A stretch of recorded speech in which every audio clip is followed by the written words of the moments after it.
Chapter 1. The Girl Who Wore the Face of Freedom.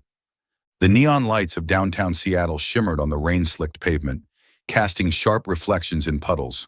Skylar Reeves pulled her leather jacket tighter around her, the faint scent of cigarette smoke and wet asphalt clinging to her. Her light pink hair, cut just above her shoulders, caught the glow of a nearby street lamp, making it almost radiant. At 24, she walked through the world like a storm restrained in human form. Wild, defiant, but purposeful. Her boots splashed through a puddle as she headed toward Ink and Iron, the tattoo parlor where she spent most of her nights. Inside, the air buzzed with the hum of tattoo machines and the low thrum of a lo-fi playlist. Skylar's workspace was a shrine to her chaos. Gritty sketches of thorny roses, skeletal crows, and dystopian skylines pinned to the walls. A half-drunk cup of coffee perched precariously atop a stack of underground comics she had drawn herself. She wasn't just a tattoo artist. She was a storyteller, etching rebellion into skin and paper. Her clients, punks, drifters, and sometimes buttoned-up office workers craving a taste of the wild, came for her art as much as her aura. Skylar didn't smile easily, didn't flirt, didn't pretend. Her gray eyes, sharp as shattered glass, kept the world at arm's length. "Hey, Sky!" called Mia, her best friend and the shop's piercer, from across the room. Mia was all curves and glitter, her nose ring glinting as she leaned on the counter. "You coming to the bar with us tonight? It's been forever since you let loose." Skylar smirked, wiping down her station. "Nah, got a deadline on the next comic panel. Besides, bars are just germ factories for bad decisions." Mia rolled her eyes. "You're 24, not 40. Live a little."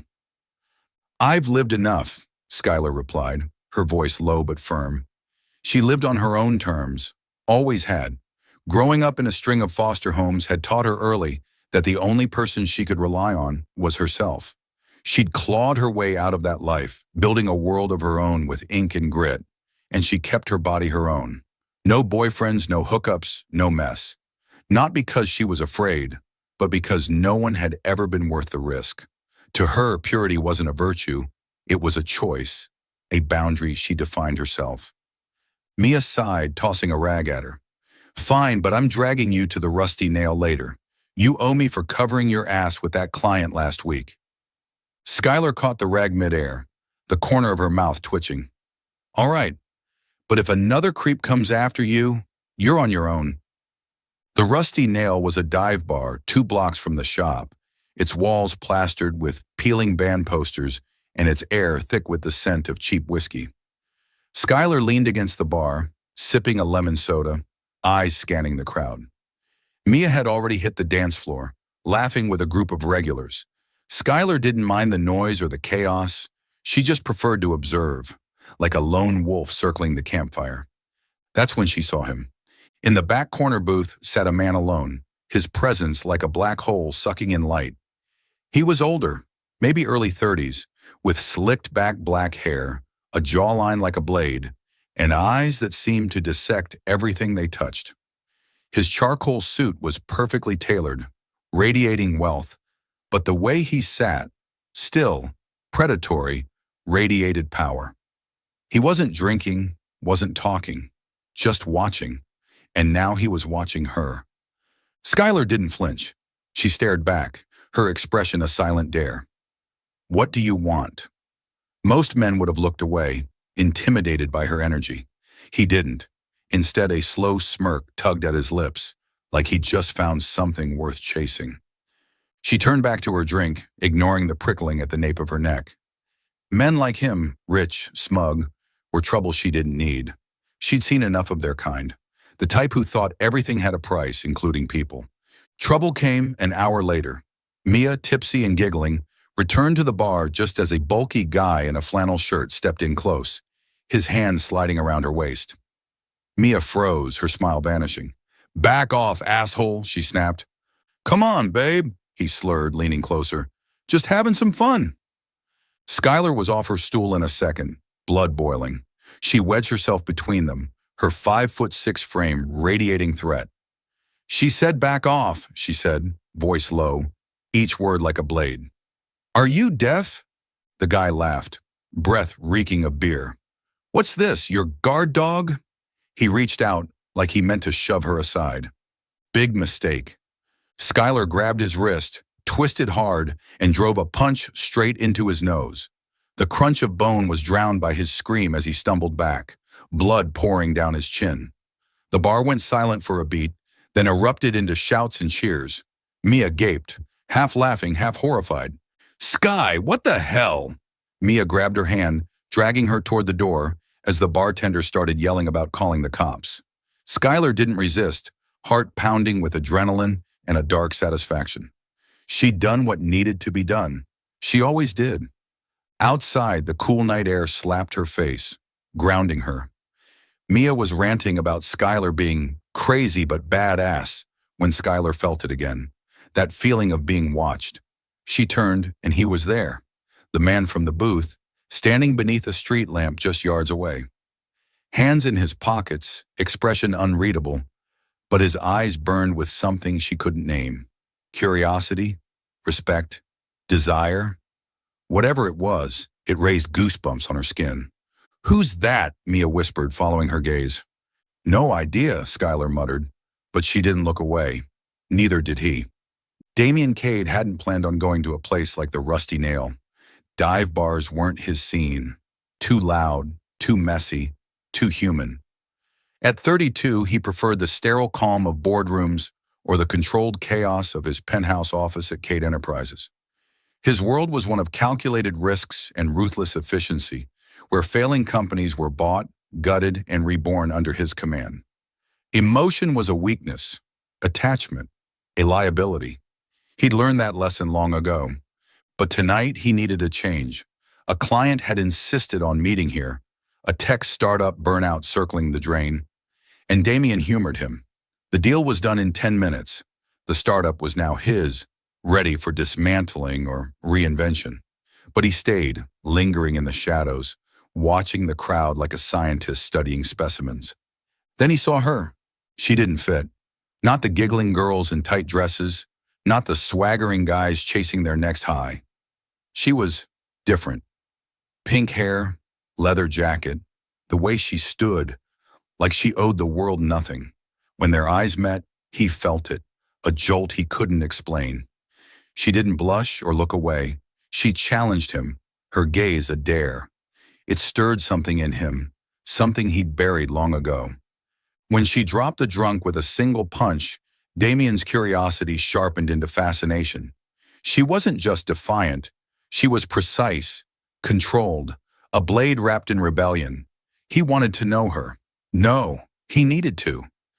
Now as she stood outside looking right at him, he made a decision. Damien Cade didn't believe in fate, but he believed in opportunity. And this girl, whoever she was one he wasn't going to miss. He stepped forward, polished shoes silent on the wet street. Impressive, he said, voice low, smooth with a cold edge. Not many people can end a fight that fast.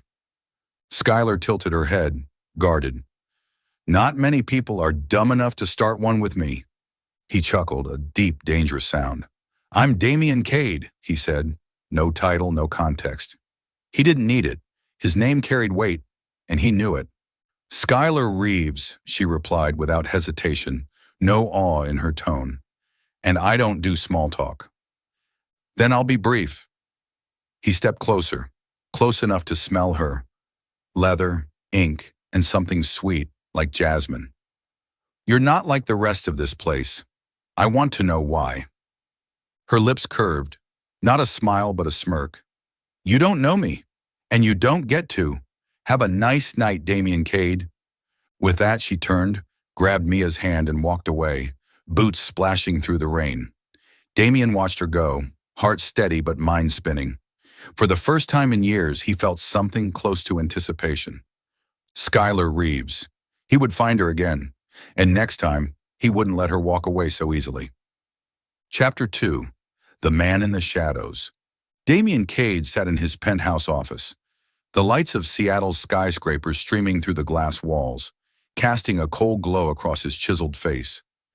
The ebony desk in front of him was bare, except for a laptop and an untouched glass of whiskey, an exact reflection of his personality. Organized, controlled, unyielding. But tonight, his mind wasn't on numbers or deals. It was consumed by a name, Skylar Reeves. He couldn't shake the image of her, light pink hair, dagger eyes, and the clean, swift punch that floored a drunken man. She wasn't the kind of woman who usually caught his attention. The women in his world were pawns, beautiful, predictable, eager to trade his attention for a taste of the spotlight. Skylar was different. She didn't need him, didn't want him, and that made him restless, a foreign feeling, like fire licking the ice he had built around himself for years. Damien took a sip of whiskey, the burn sliding down his throat. He had lived 32 years by one rule: control or be controlled.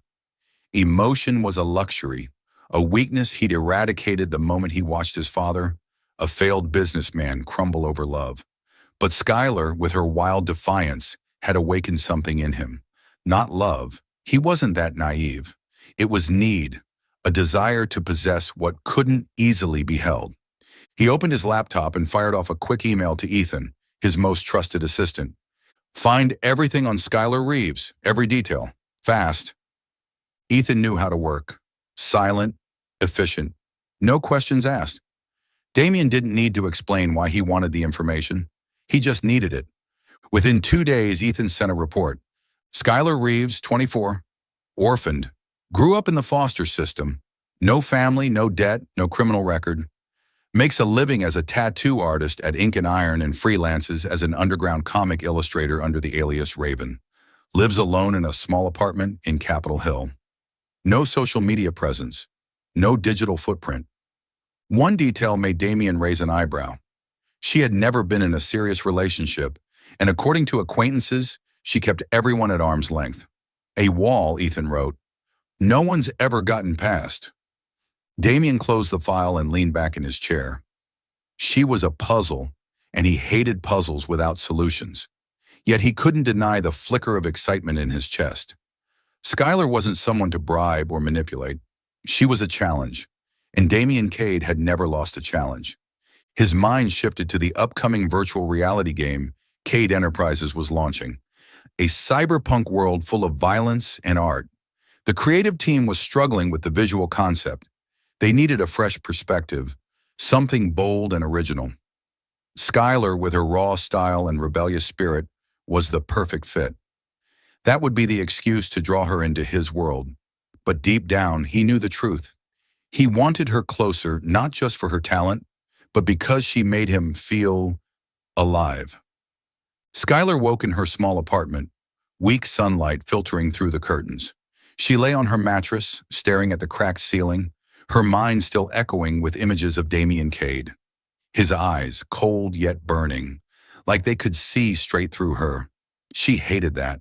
She'd spent her life building walls, making sure no one ever touched the scars she kept hidden. The years of abandonment, the cruel taunts, the times she had to defend herself. Damien, with his expensive suit and dangerous smile, was a threat to her control. But she wasn't afraid, just cautious. She got up, made coffee, and checked her email.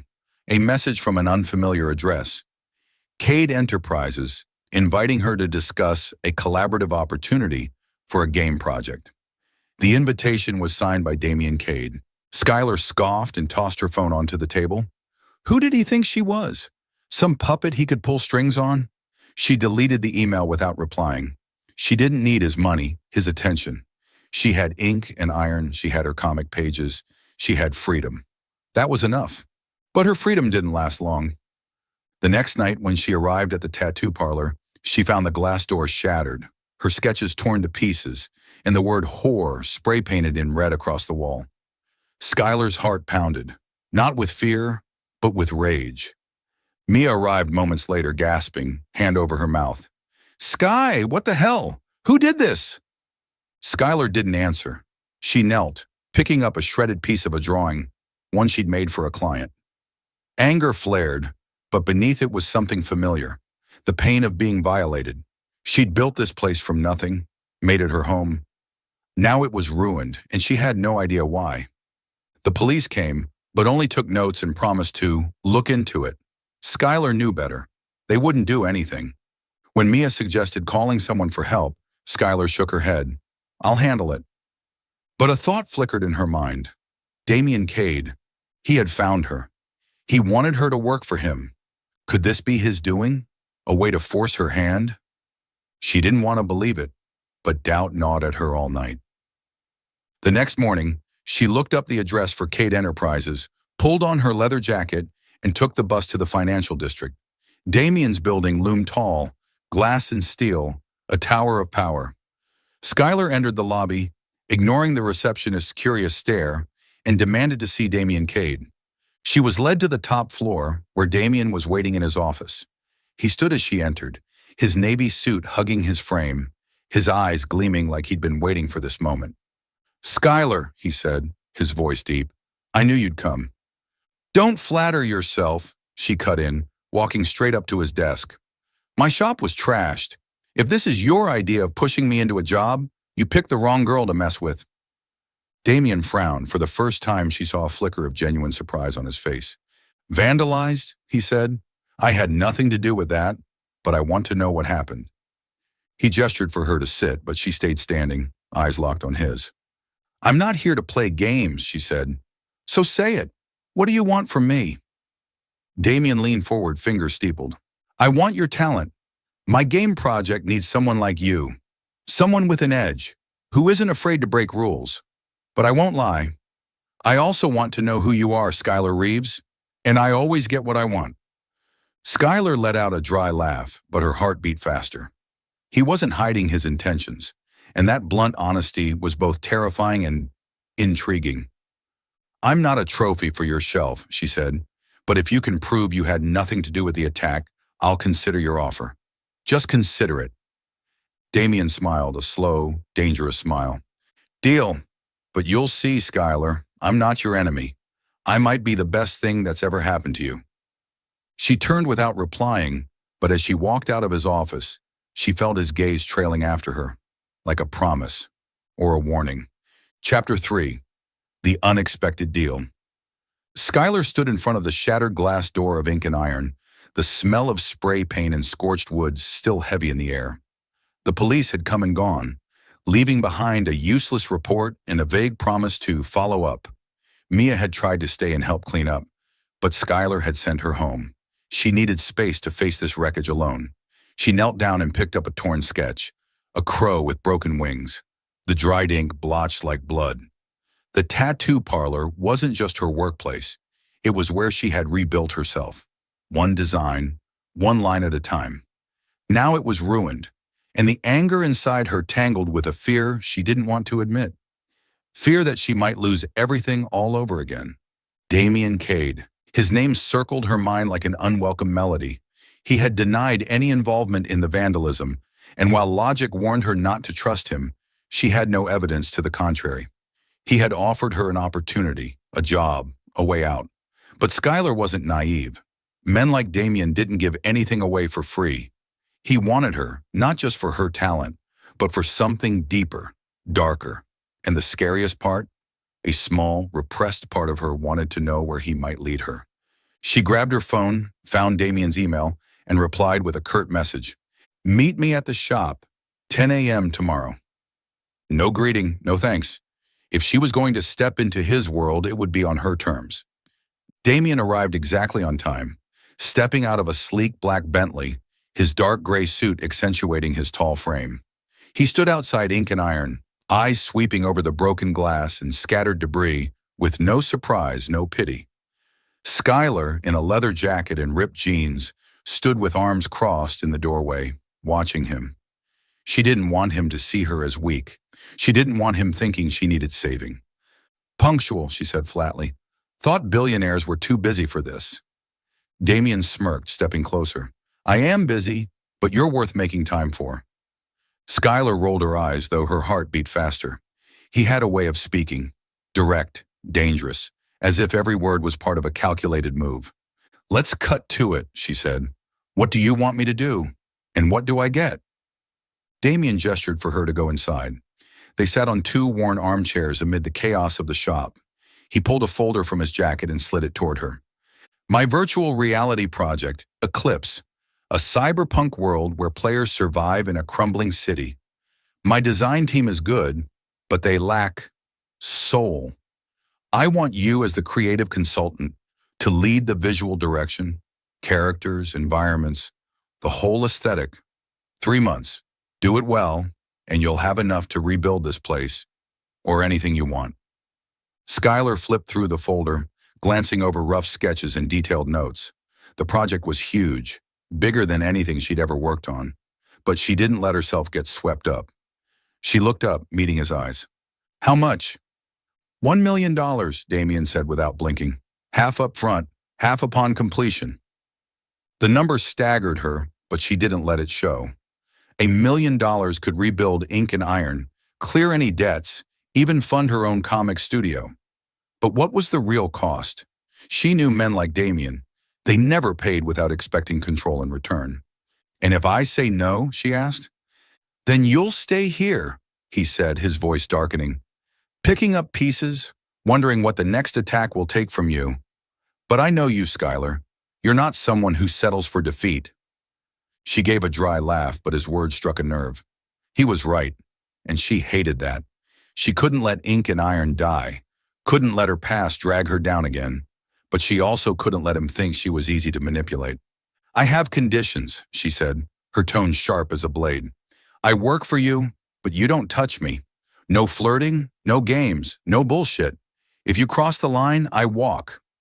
Damien tilted his head as if sizing up an opponent. Then he nodded. Agreed. But you'll find, Skylar, I don't need to force anyone. They choose me. Confident, huh? She smirked.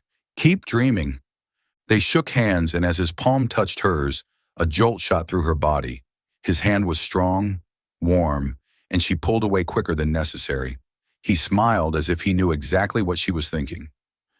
3 weeks later, Skylar walked into Cade Enterprises headquarters with a backpack slung over one shoulder, her pink hair tied up.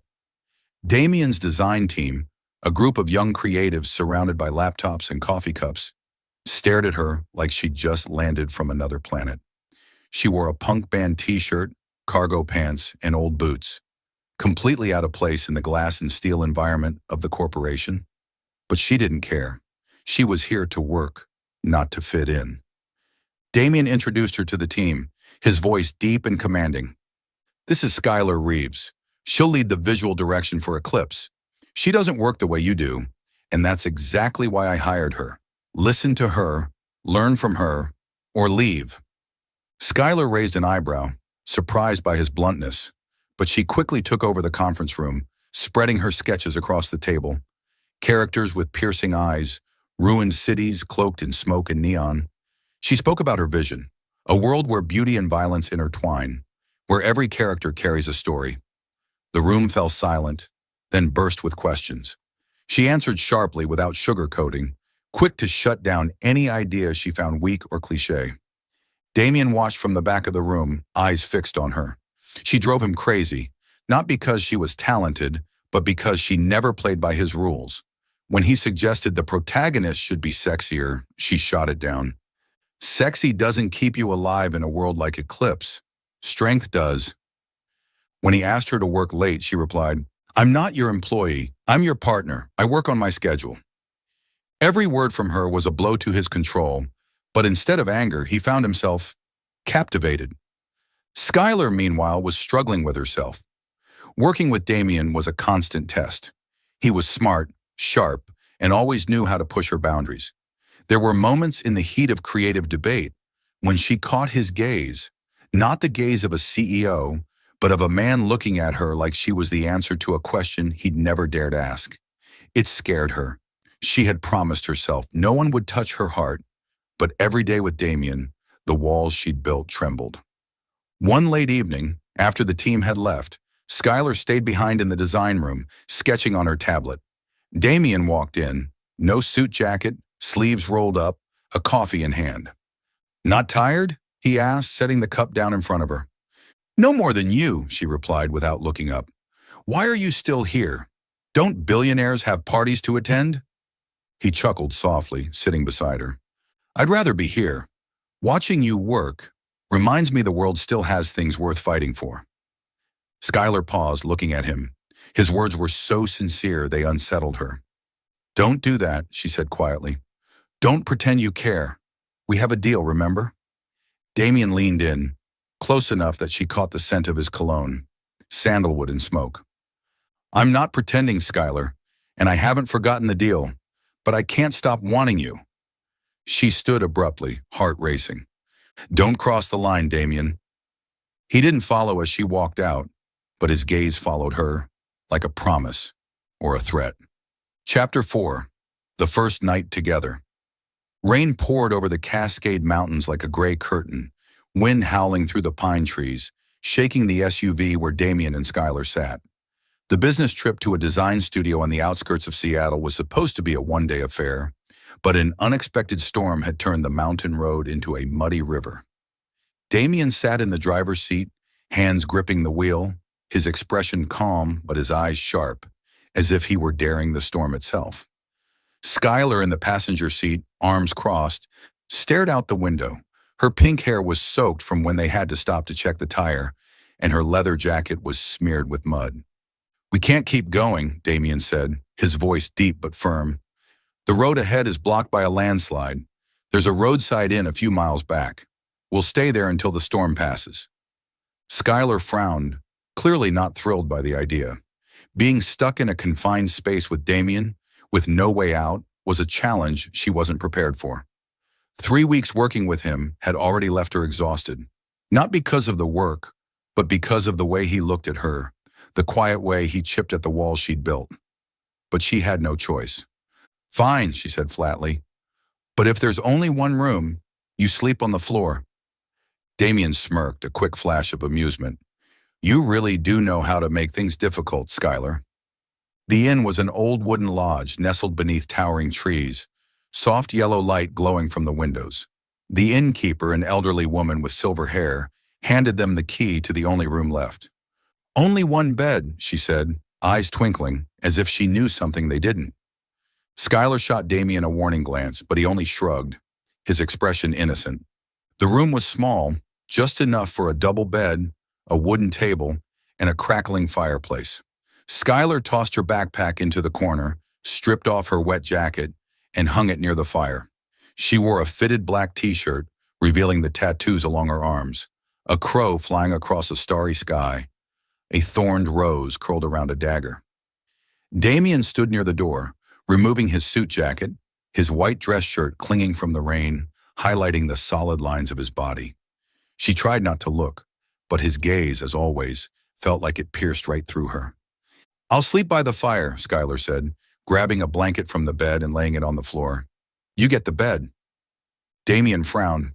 "Don't be ridiculous. The floor's freezing and hard. I'm not letting you sleep down there." "You don't let me do anything," she cut in sharply. "I decide." He stepped closer, closer than she wanted, and for the first time she saw a flicker of frustration in his eyes. "Skylar, you don't have to prove anything to me.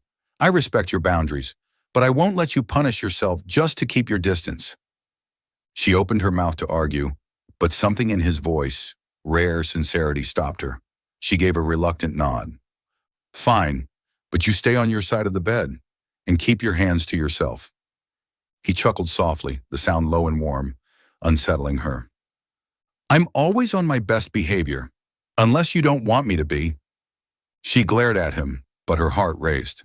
She hated how he made her feel out of control, like standing on the edge of a cliff, one misstep from falling. Night deepened, the rain tapping against the roof like an endless lullaby. Skylar lay on the bed, a careful space between her and Damien, but the heat from his body still seeped toward her. She tried not to think about it, tried to focus on the sound of the fire, but sleep pulled her under, and with it, the shadows of her past. In her dream, she was 12 again, standing in the dark kitchen of a foster home. Her foster father, breath thick with alcohol, gripped her wrist and whispered words that made her skin crawl. "You think you're special? You're nothing?" She tried to run, but the floor turned to mud, pulling her down. His laughter echoed, mingling with the sound of the storm. Skylar jolted awake, breath ragged, sweat running down her forehead. She sat up, hugging her knees, fighting the tears. She hated this weakness. hated how the past still clung to her like a ghost she couldn't exorcise. "Skylar!" Damien's voice was deep and gentle, cutting through the dark. He sat up, the firelight softening the sharp edges of his face. "Are you okay?" She shook her head, afraid to speak, afraid the words would break her. He hesitated, then slowly extended his hand, like he was afraid she'd bolt. "I'm here," he said. "You're not alone." Those words, simple, heavy, broke something inside her. She didn't think. She just moved, leaning into him. He wrapped his arms around her, holding her tightly, asking nothing, expecting nothing. She buried her face in his chest, breathing in the scent of sandalwood and rain, feeling safe for the first time in years. Then, without knowing who moved first, their lips met. The kiss was slow, tentative, like they were afraid to shatter it, but it deepened quickly, hungry and fierce, as if both had been holding back too long. His fingers tangled in her hair, pulling her closer, and she responded with equal urgency, her nails grazing his back. But when he began to lift her shirt, she stopped him, breath shaky. "Wait," she whispered, her eyes locking with his. She didn't love him. She couldn't. Not after everything she'd been through. But she wanted this. Not for him, for herself. She wanted to prove that her body was hers, that she could choose, that she was in control. "I want this, but not because of you, because of me." Damien looked at her, eyes dark and unreadable, as if he understood the things she hadn't said. "Skylar," he said, voice husky, "if you want to stop, I'll stop. Anytime." She shook her head and pulled him back. "Don't stop." That night, in a tiny room amid the storm, they came together. It wasn't about love, it wasn't blind lust. It was liberation. For Skylar, it was the first time, and she chose it. Not out of fear, not out of submission, but as a declaration that her body was hers and hers alone. For Damien, it was the moment he realized he didn't just want to own her. He wanted to understand her, to be part of the world she had fought so hard to create. The next morning, the rain had stopped, leaving behind a pale gray sky. Skylar woke first, her eyes drifting to Damien, still asleep, his face more peaceful than she had ever seen it. She didn't feel regret, but she didn't feel attachment either. She had done what she needed. Now she needed distance. Quietly, she got dressed, grabbed her backpack, and slipped out without looking back. When Damien woke, he would find an empty bed. And somewhere inside, he already knew Skylar Reeves was not someone easily kept. But he also knew deep down he wouldn't stop trying. Skylar stepped into the morning chill, breathing in the crisp air, feeling something new, freedom. She didn't belong to Damien. She didn't belong to anyone. But for the first time, she felt like she might finally belong to herself. Chapter 5. I don't need love, I want power. Pale morning light filtered through the pines, casting a thin layer of mist over the mountain lodge. Skylar stood on the porch, backpack slung over her shoulder, her breath visible in the crisp air. She glanced back at the room one last time. Damien still asleep, his face peaceful, almost vulnerable in the soft light. Last night she had given him a part of herself, not out of love, not from weakness, but to prove that she had control over her own body and choices. But now, with the storm gone and reality settling in, she knew she had to leave. Not because she was afraid, but because she couldn't let anyone, not even Damien, be the one to hold her back. She stepped down the gravel road, her boots crunching against the dirt, leaving no note behind. Damien Cade, with all his power and charm, was not her destination. He was a challenge, a detour, but not her whole world. Skylar had spent too long in cages. Cages of the past, cages built by people who tried to control her. Now she wanted something bigger, power. Not Damien's kind of power, built on wealth and manipulation, but her own, the power to shape her own life. Damien woke when the sunlight touched his face. He reached out to the other side of the bed but found only cold, empty sheets. Skylar was gone. No note, no trace, like she had never been there. He sat up, a tightness in his chest that he didn't want to name. Emptiness. He was used to controlling everything. Companies, people, even his own emotions. But Skylar, with her reckless freedom and razor-sharp boundaries, had broken through that. Last night, when she gave herself to him, He had foolishly thought it was a beginning. Now he realized it was only a moment, and she had chosen to walk away. His hand clenched the bedsheet, anger flaring beneath something deeper. He didn't love her. Damien Cade didn't believe in love. But he needed her, not just because she challenged him, but because she made him feel human again, something more than the machine he'd become. He stood, dressed, and called for his driver. Skylar could run, but he wouldn't let her disappear. Not this time. Skylar returned to Seattle and stepped into ink and iron with a new mindset. The shop was still a wreck, shattered glass, walls scarred by red spray paint. But she no longer saw it as a failure. It was an opportunity. She called Mia and asked her to contact a contractor to begin repairs. "I'll pay for it," she said, voice steady, "but I want it better than before. Not just a tattoo shop. I want a space for art, for people like me." Mia, surprised by her resolve, nodded. "You've changed, Sky. What happened?" Skylar didn't answer. She couldn't explain that one night with Damien had made one thing clear. She didn't just want to survive, she wanted to conquer. She had seen Damien's world. Money, power, boardrooms where decisions shaped industries. She didn't want to be a piece of that world. She wanted to build her own, one where she made the rules. She returned to work with the Cade Enterprises team, but now she was more than a creative consultant. She led. When a designer pitched a bland concept, she shut it down without hesitation. "We're not making space for mediocrity. Eclipse has to be a world that makes players feel, not another copy of what's been done." The team began to respect her, not just for her talent, but because she wasn't afraid to challenge even Damien himself. Damien, meanwhile, battled his own instincts. Every time he saw Skylar, he felt the pull, wanting to draw her close, knowing that pressure would only push her away. He invited her to an international conference in London, where Eclipse would be presented to major investors. "I want you there," he said in a meeting, eyes fixed on her. "As the creative voice of this project, you are its soul." Skylar raised an eyebrow. She saw through him instantly. This wasn't just about business. It was his way of keeping her close. A part of her wanted to refuse, to sever the invisible thread between them. But another part, the part that craved power and recognition, said yes. "I'll go," she said, "but not for you. For me." The conference in London was a different world. Luxurious meeting rooms, tailored suits, handshakes worth millions. Skylar walked in wearing a sleek black jumpsuit, her pink hair tied high, and a "don't you dare apologize for me" attitude. She didn't try to blend in. She stood out, and she knew it. Damien introduced her to investors, but she quickly took over the conversation, presenting her vision for Eclipse with such clarity and conviction that the room went silent.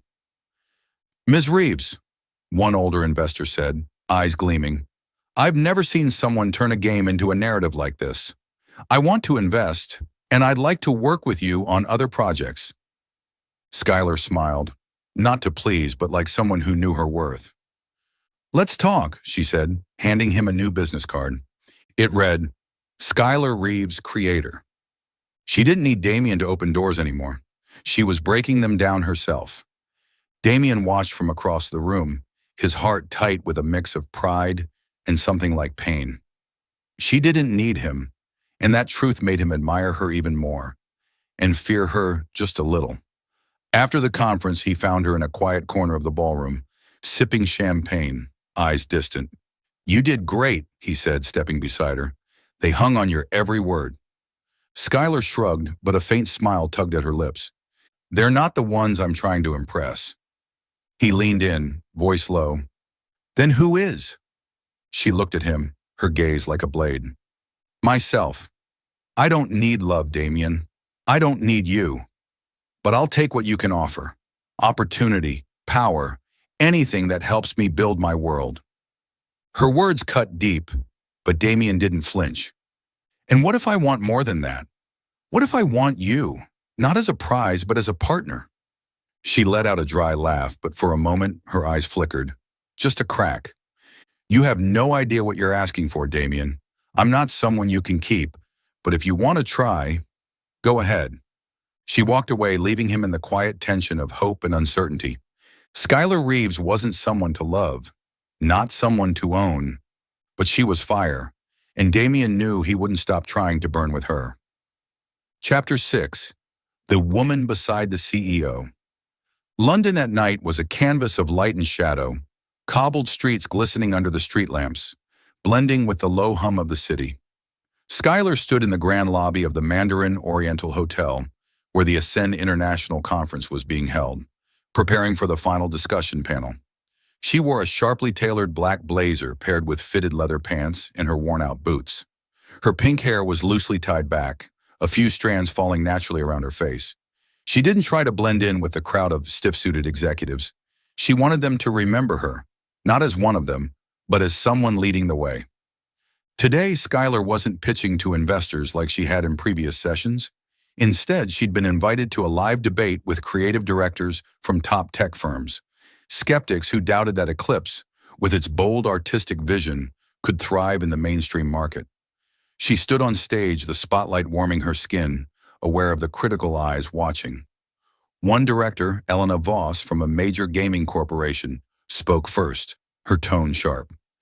"Ms. Reeves, your concept is unique, but it's too artistic, too complex. Gamers want entertainment, not philosophy. Do you really believe Eclipse can compete with simpler titles?" Skylar tilted her head, lips curling into a razor-sharp smile. "Simple is safe, Ms. Voss," she replied, voice low but resonant. "But safety doesn't drive change. Eclipse isn't just a time killer. It's an experience, a world where players confront themselves. If you think they're not ready for that, maybe you're underestimating them." The room fell silent, then murmurs rippled through the crowd. Elena frowned, but Skylar didn't stop. She stepped forward and gestured toward the screen behind her, where images of Eclipse flashed. Characters with haunted eyes, cities cloaked in smoke and neon. Players don't want the same stories recycled. They want to feel alive, and I'm here to give them that. She ended her segment with a challenge. "Ms. Voss, if you're not willing to take risks, what are you doing here?" It wasn't just directed at Elena. It was for the entire room. When she stepped off the stage, applause erupted, not just for her words, but for the way she had turned skepticism into power. From the crowd, a woman in her 50s, an executive at a major innovation fund, approached her. "Ms. Reeves," she said, voice warm but sharp, "I'd like to invest in Eclipse, and I want you to lead an independent creative project under my fund. Interested?" Skylar looked at her, feeling the weight of the opportunity. This wasn't just money. This was the gateway to building something truly her own. She pulled a black business card from her pocket, white lettering reading Skylar Reeves, Creator, and handed it over. "I'm always interested in people who think big," she said. "Call me." Damien stood at the edge of the room, his gaze fixed on Skylar. He had seen her shine before, but tonight she was a storm. Powerful, unstoppable. And he felt a painful, undeniable truth. Skylar didn't need him to succeed. She was her own light, and he, even as a powerful CEO, was merely standing in its glow. But strangely, he didn't want to control her. He wanted to be with her, not to possess, but to learn how to live like her, with passion, with honesty. Then it hit him, deep and sharp. She doesn't need me to be strong, but I need her not to disappear. Damien Cade had built his life on control, but Skylar made him want to let go, to feel, to be a man, not a machine. The evening gala took place in a grand ballroom, chandeliers casting golden light over wine glasses and polite smiles. Skylar stood near the window, looking out over the Thames, its waters shimmering beneath the moonlight. She felt a shift inside her, not just confidence, but acceptance. She wasn't running from emotion anymore. That night in the mountain lodge had cracked something open, and now she wanted to step through. Not for Damien, but because she wanted to see who she could become if she let her heart lead for once. Damien appeared beside her. No suit, black shirt with rolled-up sleeves, unusually relaxed. "You silenced the entire room today," he said, voice low. "I've never seen Elena Voss shut down like that." Skylar gave a faint smile, swirling her wine glass. "She wasn't the problem, just another person who thought I didn't belong." "And you proved them wrong," he said, stepping closer. "But I need to say something, Skylar. I looked at you today, and I realized I don't want you because you need me. I want you because I need you. You remind me that I can still feel, that I haven't completely disappeared into this world." His words washed over her like a wave, both terrifying and warm. She met his eyes and saw something she hadn't expected: raw honesty. "Damien," she said quietly, "I can't promise it'll be easy. I don't know what I have to give, but I want to try." He didn't answer with words. Instead, he took her hand and led her out of the ballroom, up to his penthouse suite. That night, they weren't rushed. Every touch, every kiss was a confession that they needed each other, not to survive, but to truly live. Skylar didn't love him, not yet, but as she lay in his arms, listening to the rhythm of his heartbeat, she thought maybe she could, and that terrified her, but it also made her hope. The next morning, she didn't leave. She stayed curled beside him, London sunlight streaming through the curtains. When he opened his eyes, she smiled. "Don't get used to this, Cade," she teased. He laughed, pulling her closer. "I don't want anyone else, Skylar." And in that moment, they were two souls, flawed, fierce, and finally ready to face whatever came next, together. Chapter 7: The Enemy in the Shadows. Skylar stood on the balcony of Damien's penthouse in London, the city lights below glittering like a sea of stars. The cold night air slipped through her leather jacket, but she didn't shiver. Inside her was a fire, not of anger, but of resolve. The Ascend conference had ended in her victory, an investment deal for Eclipse, an invitation to lead an independent project, and a solid foothold in a world of power she once believed she didn't belong to. But more than that, she felt a shift within herself. Last night with Damien, she had let her heart open, just a little. She wasn't ready to call it love, but it was a beginning, something she never thought she would want. She walked back into the room where Damien sat on the sofa, laptop open, the screen's glow casting shadows on his sharp features. He looked up, his gaze softening when he saw her. "You okay?" he asked, voice low. Skylar shrugged and sat beside him. "Better than ever, but you look like you're preparing to fight the world." He let out a quiet laugh, but it didn't reach his eyes. "Just a few emails from the comms team.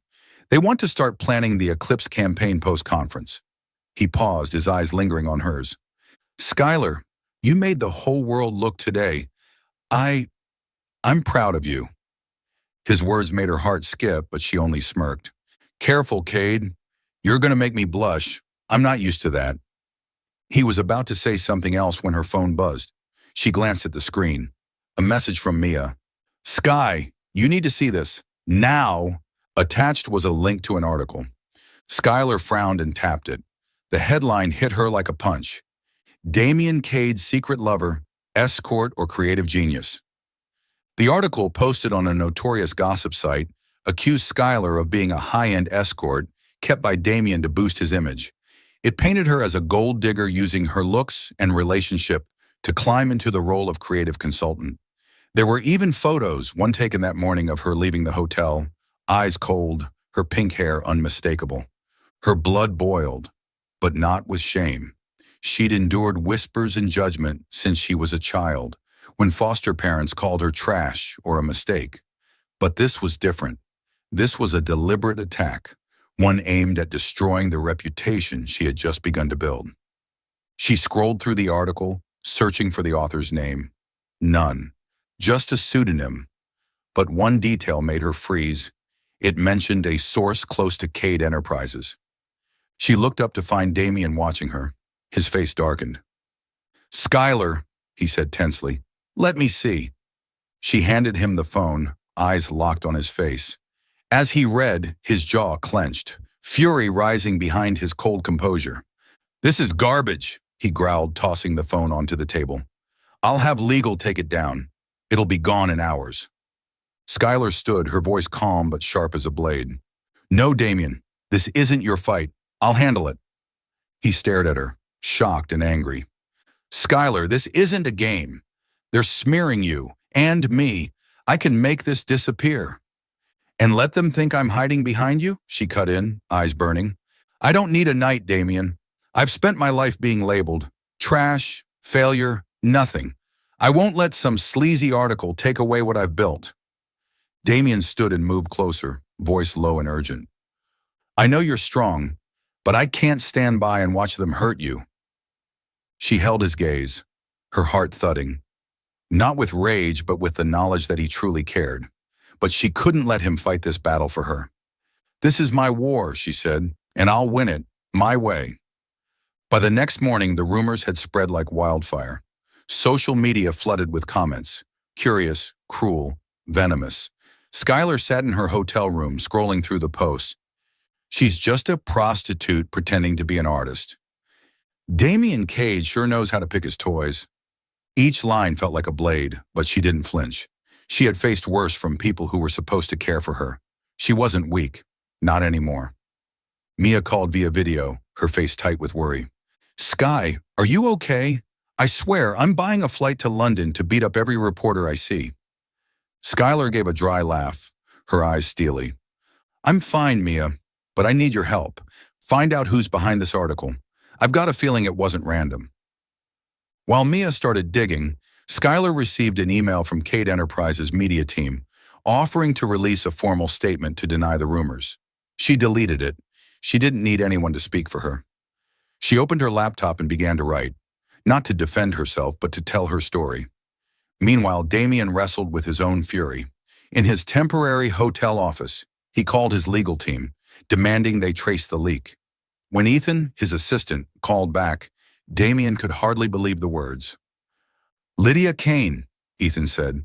She's the source. She leaked false info to a tabloid reporter. Lydia, Damien's former lover, now CEO of a rival firm. He had ended it 3 years ago, realizing she wanted his power, not him. Lydia never forgave him. She was venomous, and now she had struck at Skylar to get revenge. Damien slammed his fist against the desk, trembling with rage. He wanted to confront Lydia, to crush her, but Skylar's words echoed in his mind. This is my battle. Skylar posted her statement on social media, a platform she rarely used. The post was short, but every word was sharp and true. I'm Skylar Reeves. I grew up in homes that weren't mine, called useless, told I'd never be anything. But I built my life, with ink, with art, with resilience. I don't need anyone to define me, and I damn sure don't need anyone lying about me. These rumors? They won't break me. They remind me how far I've come. I'm an artist, a creator, and I'm here to change the world. If you want to know who I am, look at my work, not their lies. The post went viral. Critics fell silent. Messages of support flooded in. People shared their stories, their struggles, their respect. Skylar hadn't expected it, but it made her feel stronger than ever. That evening, Damien found her in the hotel room. He stood in the doorway, his eyes full of anger and regret. Skylar, he said, voice rough, I know who did this. Lydia Kane, my ex. She did it to hurt me, but you're the one who paid. Skylar looked at him, her heart tightening. She wasn't angry with him, but she didn't want him interfering either. I don't care who she is, she said. She doesn't matter. What matters is that I spoke my truth, and people listened. Damien stepped forward, taking her hand, his voice husky. I'm sorry, Skylar. I didn't want my past to touch you. She placed a hand on his cheek, her gaze gentle but firm. This isn't your fault, but I need you to believe in me, Damien. I can protect myself. He pulled her into his arms, holding her tight, like he was afraid to lose her. I believe you, he whispered, and I'll be here if you ever need me. Skylar leaned into him, feeling his warmth. She didn't need him to fight for her, but now she knew. In this war, she wasn't alone anymore. Are you still following the story? Please leave your thoughts on the story in the comments below. All your comments are the motivation for us to create better stories. Don't forget to subscribe to our channel. Thank you very much. Chapter 8. She wrote her own ending. Skylar stood before the mirror in her London hotel room, soft light casting gentle shadows across her face. Her pale pink hair was slightly tousled, her gray eyes sharp but burning with a fire that couldn't be extinguished. The rumors Lydia Kane had unleashed were still spreading, venomous words on social media slicing like invisible blades. But Skylar wasn't afraid. She had survived far worse. Back in foster care, when she was called trash and told she was nothing. Today she would face the world, not to defend herself, but to tell her own story. She wore a tailored black blazer, fitted leather pants, and her well-worn boots, a rebellious look infused with power. She didn't need gowns or glamour to be heard. She needed truth. Mia had helped her arrange a press conference, and it was set to take place in one of the hotel's smaller halls. Damien had protested, insisting his legal team could crush everything quietly, but Skylar had stood firm. "This is my way, Damien. If you want to stand by me, let me do it my way." He had reluctantly agreed, but his eyes, filled with worry and pride, told her he would never leave her side. Skylar took a deep breath and stepped into the conference room. Flashbulbs erupted. Dozens of reporters filled the seats, cameras pointed at her. She stood behind the podium. No script, no notes, just her heart and her truth. "I'm Skylar Reeves," she began, her voice low but steady. "I grew up in homes that weren't mine. I was told I'd never amount to anything, but I built my life. Through art, through ink, through resilience. I'm not here to refute rumors. I'm here to tell you who I am." She shared her journey, from sketching on scrap paper in foster homes to founding Ink and Iron, and now serving as creative consultant for Eclipse. She didn't avoid the hard parts. "I've been vandalized, doubted, called an opportunist, but every time I fell, I rose stronger." Then she looked directly into the cameras, her gaze unwavering. "As for my relationship with Damien Cade, yes, we're involved. That was my choice as a grown woman, and I am not ashamed of it. But I'm not here because of him. I'm here because of my talent, my work, and everything I've built. If you want to write about me, write about that." She ended with a challenge. "I don't need anyone's permission to exist. I write my own story, and I won't let anyone take it from me." The room fell silent for a heartbeat. Then a reporter stood and began to applaud. Others followed, until the room echoed with clapping like a rising tide. Skylar didn't smile. She simply nodded and stepped down from the podium, her heart pounding but lighter than it had been in days. She had done it, not for the public, for herself. Her speech spread rapidly. New articles emerged praising her honesty and strength. Eclipse fans shared her story, and those who had once criticized her grew quiet. On social media, the hashtag #Skylar Reeves began trending, accompanied by messages of solidarity and admiration from all over the world. Damien waited for her backstage, his eyes full of an emotion he rarely let show. When she reached him, he pulled her into his arms and held her tightly. "You are the most extraordinary woman I've ever known," he whispered. "I love you, Skylar, not because you need me, but because you're exactly who you are." She leaned into him, feeling his warmth, but her heart remained her own. She loved the way he looked at her, loved his sincerity, but she wasn't ready to belong to anyone. Not yet. That night back at the penthouse, Damien knelt before her, holding a simple silver ring. "Skylar," he said, his voice husky, "let me be by your side, not to own you, but to walk beside you. Be my wife." She looked at him, heart racing, and gently shook her head, her gaze soft but unwavering. "Damien, I love you. I think I do, but I'm not ready to belong to anyone. I need to belong to myself first." He smiled, though his eyes flickered with pain. "I'll wait," he said, "as long as it takes." She took his hand and pulled him to his feet. "Then stay with me, not as a promise, but as a choice, every day."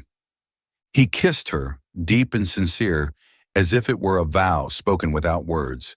And in that moment, Skylar knew she had found something rare. A man who loved her, not for who he wanted her to be, but for exactly who she was. Chapter 9. The New Power Woman. 6 months later, Skylar stood in her new office in Seattle, sunlight pouring through the tall windows, casting soft light on white walls adorned with bold artwork. Raven Studio, her independent design and creative media company, was the embodiment of a vision she had nurtured. A space where art wasn't just product, but storytelling, a way to challenge, to shift, to change the world. The studio's logo, a raven flying across a neon sky, hung on the wall, a reminder of her journey from ink and iron to this. At 25, Skylar had become a phenomenon. Raven Studio rose quickly to prominence for its daring aesthetic and forward-thinking mindset. She collaborated with game developers, fashion houses, even nonprofits, bringing to life campaigns that were provocative, unconventional, and deeply human. Articles called her the new fire of the creative world, and international conferences invited her to speak. But Skylar didn't let fame blur her focus. She remained exactly who she was: pink hair, leather jacket, sharp gaze, and worked relentlessly to expand the studio, hiring young artists from disadvantaged backgrounds. Kids like she once was. Damien stayed quietly in the background, supporting her without asking for anything in return. When she needed seed funding, he connected her with trustworthy partners, but never interfered with her decisions. When Raven Studio faced legal threats from a competitor, he offered his legal team, but only after she agreed. He understood Skylar didn't need a hero. She needed a partner. They still saw each other, not like a traditional couple, but as two independent souls bound by something unbreakable. Some nights they sat in her apartment eating pizza and arguing about art or business. Other nights they lay beside each other in silence, simply sharing space. Skylar didn't call it love, not because she didn't feel it, but because she wanted it to be free, undefined. One day, as Skylar reviewed a new contract, Damien walked into the studio with a rare smile and a cup of coffee. "You're so deep in work, you forgot what today is, didn't you?" he asked. She frowned, looking up from her paperwork. "What day?" "The day Ink and Iron was rebuilt, a year ago today," he said, setting the coffee in front of her. "You turned it into a beginning, Skylar. You should be proud." She smiled, her expression softening. "I didn't do it alone. You were there, even when I didn't want to admit it." He leaned in and kissed her forehead.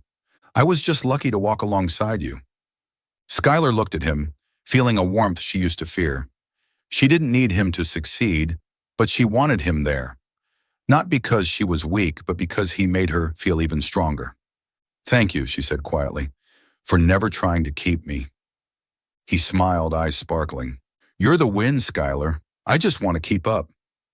And there they stood in the golden light of the studio. Two independent souls bound not by ownership, but by choice, ready to face whatever came next. Skylar knew she had found her power, not just in her career, but in how she chose to live, to love, and above all, to be herself. Chapter 10. I choose to stay as myself. The stage lights at the Young Creative Entrepreneur Awards in Seattle blazed down on Skylar Reeves as she stepped up to the podium. At 26, she stood tall and proud, her pale pink hair shimmering under the lights, her gray eyes sharp but warm. She wore a sleek black tailored suit, paired with her signature worn-in leather boots, a perfect fusion of rebellion and power. In her hand was the award, a crystal block etched with her name, Skylar Reeves, Creative of the Year. The room was filled with entrepreneurs, investors, and artists, all watching the woman who had turned Raven Studio into a phenomenon in just 1 year. Skylar looked out at the crowd, her heart pounding, but not from nerves. She had come a long way, from foster homes where she was called worthless, to Ink and Iron, where she rebuilt herself with ink and art, and now to Raven Studio, where she inspired the world. She took a deep breath, her voice low and steady through the mic. "I'm not here to talk about success," she began, her gaze sweeping across the room. "Success isn't trophies or money. It's when you look in the mirror and know you've been true to yourself. I grew up with nothing, no family, no chances, just dreams and a sketch pad. But I learned one thing: no one defines you but you." She paused, her eyes searching the crowd, until they found Damien Cade, standing at the back in a black suit, his gaze filled with warmth and pride. She smiled softly and continued. "I used to think power was something you took from others, but I was wrong. Power is choosing to be yourself, even when the world tries to drag you down. I'm standing here today because I chose my own path, and I'll keep choosing it." The room erupted into applause, long, loud, and rising like a wave. Skylar bowed her head, not in gratitude, but to mark the moment she knew she had won, not just in the eyes of the world, but in the face of every fear she had ever carried. She stepped down from the podium, flashbulbs popping, but she didn't care. She only wanted to find Damien. He waited at the edge of the room, far from the spotlight, as if to let her shine on her own. When she reached him, he didn't say a word, just opened his arms. She stepped into them, resting her head against his chest, breathing in the familiar scent of sandalwood. "You saw everything," he whispered, voice rough, "and I've never been prouder." Skylar looked up at him, her eyes gleaming. "I didn't do this for you, Damien, but I'm glad you're here." They left the venue together, stepping into the rainy Seattle night. Neon lights reflected on the wet pavement, a scene reminiscent of the night they first met. Skylar took his hand, their fingers interlaced, but her gaze stayed fixed forward. She stopped beside a small park, the moonlight tracing her resilient features. "Damien," she said, her voice soft but certain, "I need to say something. I'm not your prize. I'm not something to be claimed or kept. But I'm choosing to stay with you, as myself. If you want me, I'll be your partner, not something you own." He looked at her, his eyes deep, as if memorizing every detail. Her hair, her voice, the unwavering fire in her stare. "Skylar," he said, his voice low and earnest, "no one has ever made me fear losing them like you. And no one has ever made me want to stay like you. I don't want to own you. I just want to walk beside you wherever you go." She smiled, not the sharp, guarded smile of before, but something gentle, sincere. She pulled him in and kissed him beneath the moonlight, a slow, tender kiss that said more than words ever could. When they pulled apart, she rested her forehead against his, feeling their heartbeats align. "Then come with me," she whispered, "but don't try to run ahead. I like to lead my own path." He laughed, warm and low, and it made her heart flutter. "I figured that out a long time ago, Skylar." They walked on, hand in hand, beneath the city's glowing lights. Skylar felt a new kind of freedom, not because she had achieved something, but because she had found a way to love without losing herself. Damien wasn't perfect, but he was willing to stand beside her, to respect her, to love her as she was. A year ago, she had been a girl with the face of freedom, fighting to prove her worth. Now she was a powerful woman, not just in her work, but in how she lived, how she loved. She looked at Damien, her eyes shining, and knew that whatever the future held, they would face it together, not as master and prize, but as two souls choosing each other, every single day. And as they stepped into the darkness of night, Skylar felt the world open wide. She didn't need fate to guide her. She was writing her own story, and this time she was choosing to let Damien be a part of it. St. Mary's Church in Willow Creek, Virginia, shimmered like a summer painting that morning. White roses twined around the old wooden archway. Sunlight streamed through stained glass windows, scattering jewel-toned reflections onto the stone-tiled aisle. The soft strains of the organ floated in the air, blending with the murmurs of elegantly dressed guests. Today was the wedding of Emily Thompson, the mayor's daughter, and Daniel Carter, a rising young attorney. Nearly the whole town was there, except for the uninvited and those like Melissa Harper, who were only incidentally invited.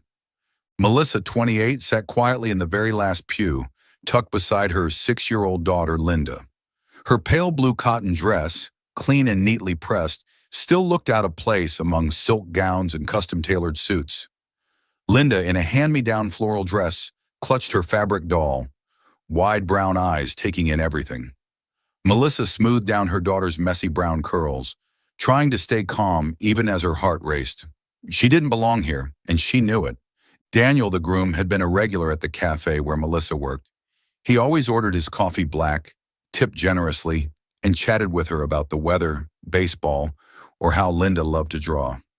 A week ago, as Melissa wiped down a table, Daniel had said, "You should come to the wedding, Melissa. It'll be fun, and Linda would love the cake." There had been no invitation, just a warm gesture. Melissa agreed, partly because of Daniel's rare kindness, and partly because she wanted Linda to see something beautiful, something their everyday life rarely offered. But now, sitting among guarded smiles and sidelong glances, Melissa felt like she had stepped onto a stage she wasn't meant to be on. She lowered her head, pretending to adjust Linda's dress, hoping no one noticed them. Linda, unaware of her mother's tension, whispered, "Mom, the bride looks like a princess, right?" Melissa forced a smile and nodded. "Yes, sweetheart. Very beautiful." The organ music faded as Father Michael stepped up to the altar to begin the ceremony. But before he could speak, a figure appeared in the aisle next to Melissa's pew. Catherine Thompson, the bride's mother, stood there in a pearl-colored gown, her hair perfectly pinned, eyes fixed coldly on Melissa and Linda. Her smile was tight, as if she'd just spotted a stain on an heirloom rug. She gave a subtle nod to a nearby usher, a middle-aged man in a dark suit holding a guest list.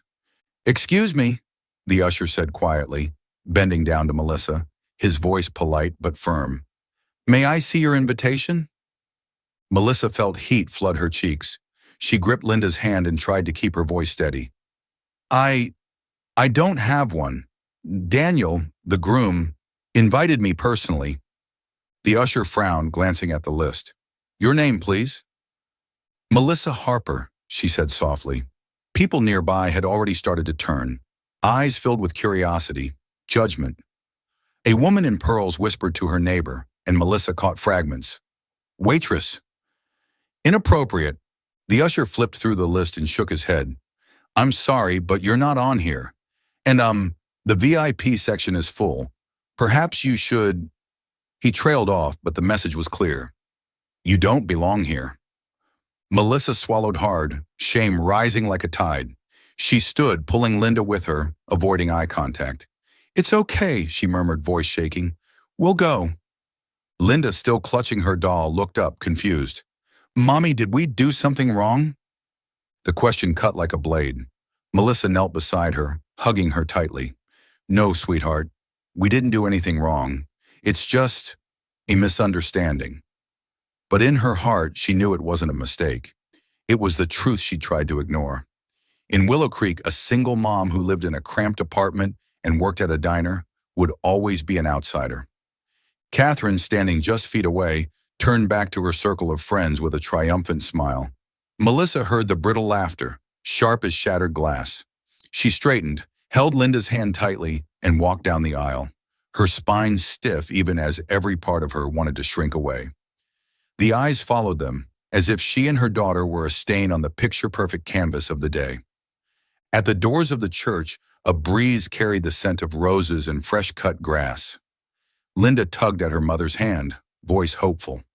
"Mommy, where are we going now? Do we still get cake?" Melissa didn't answer right away.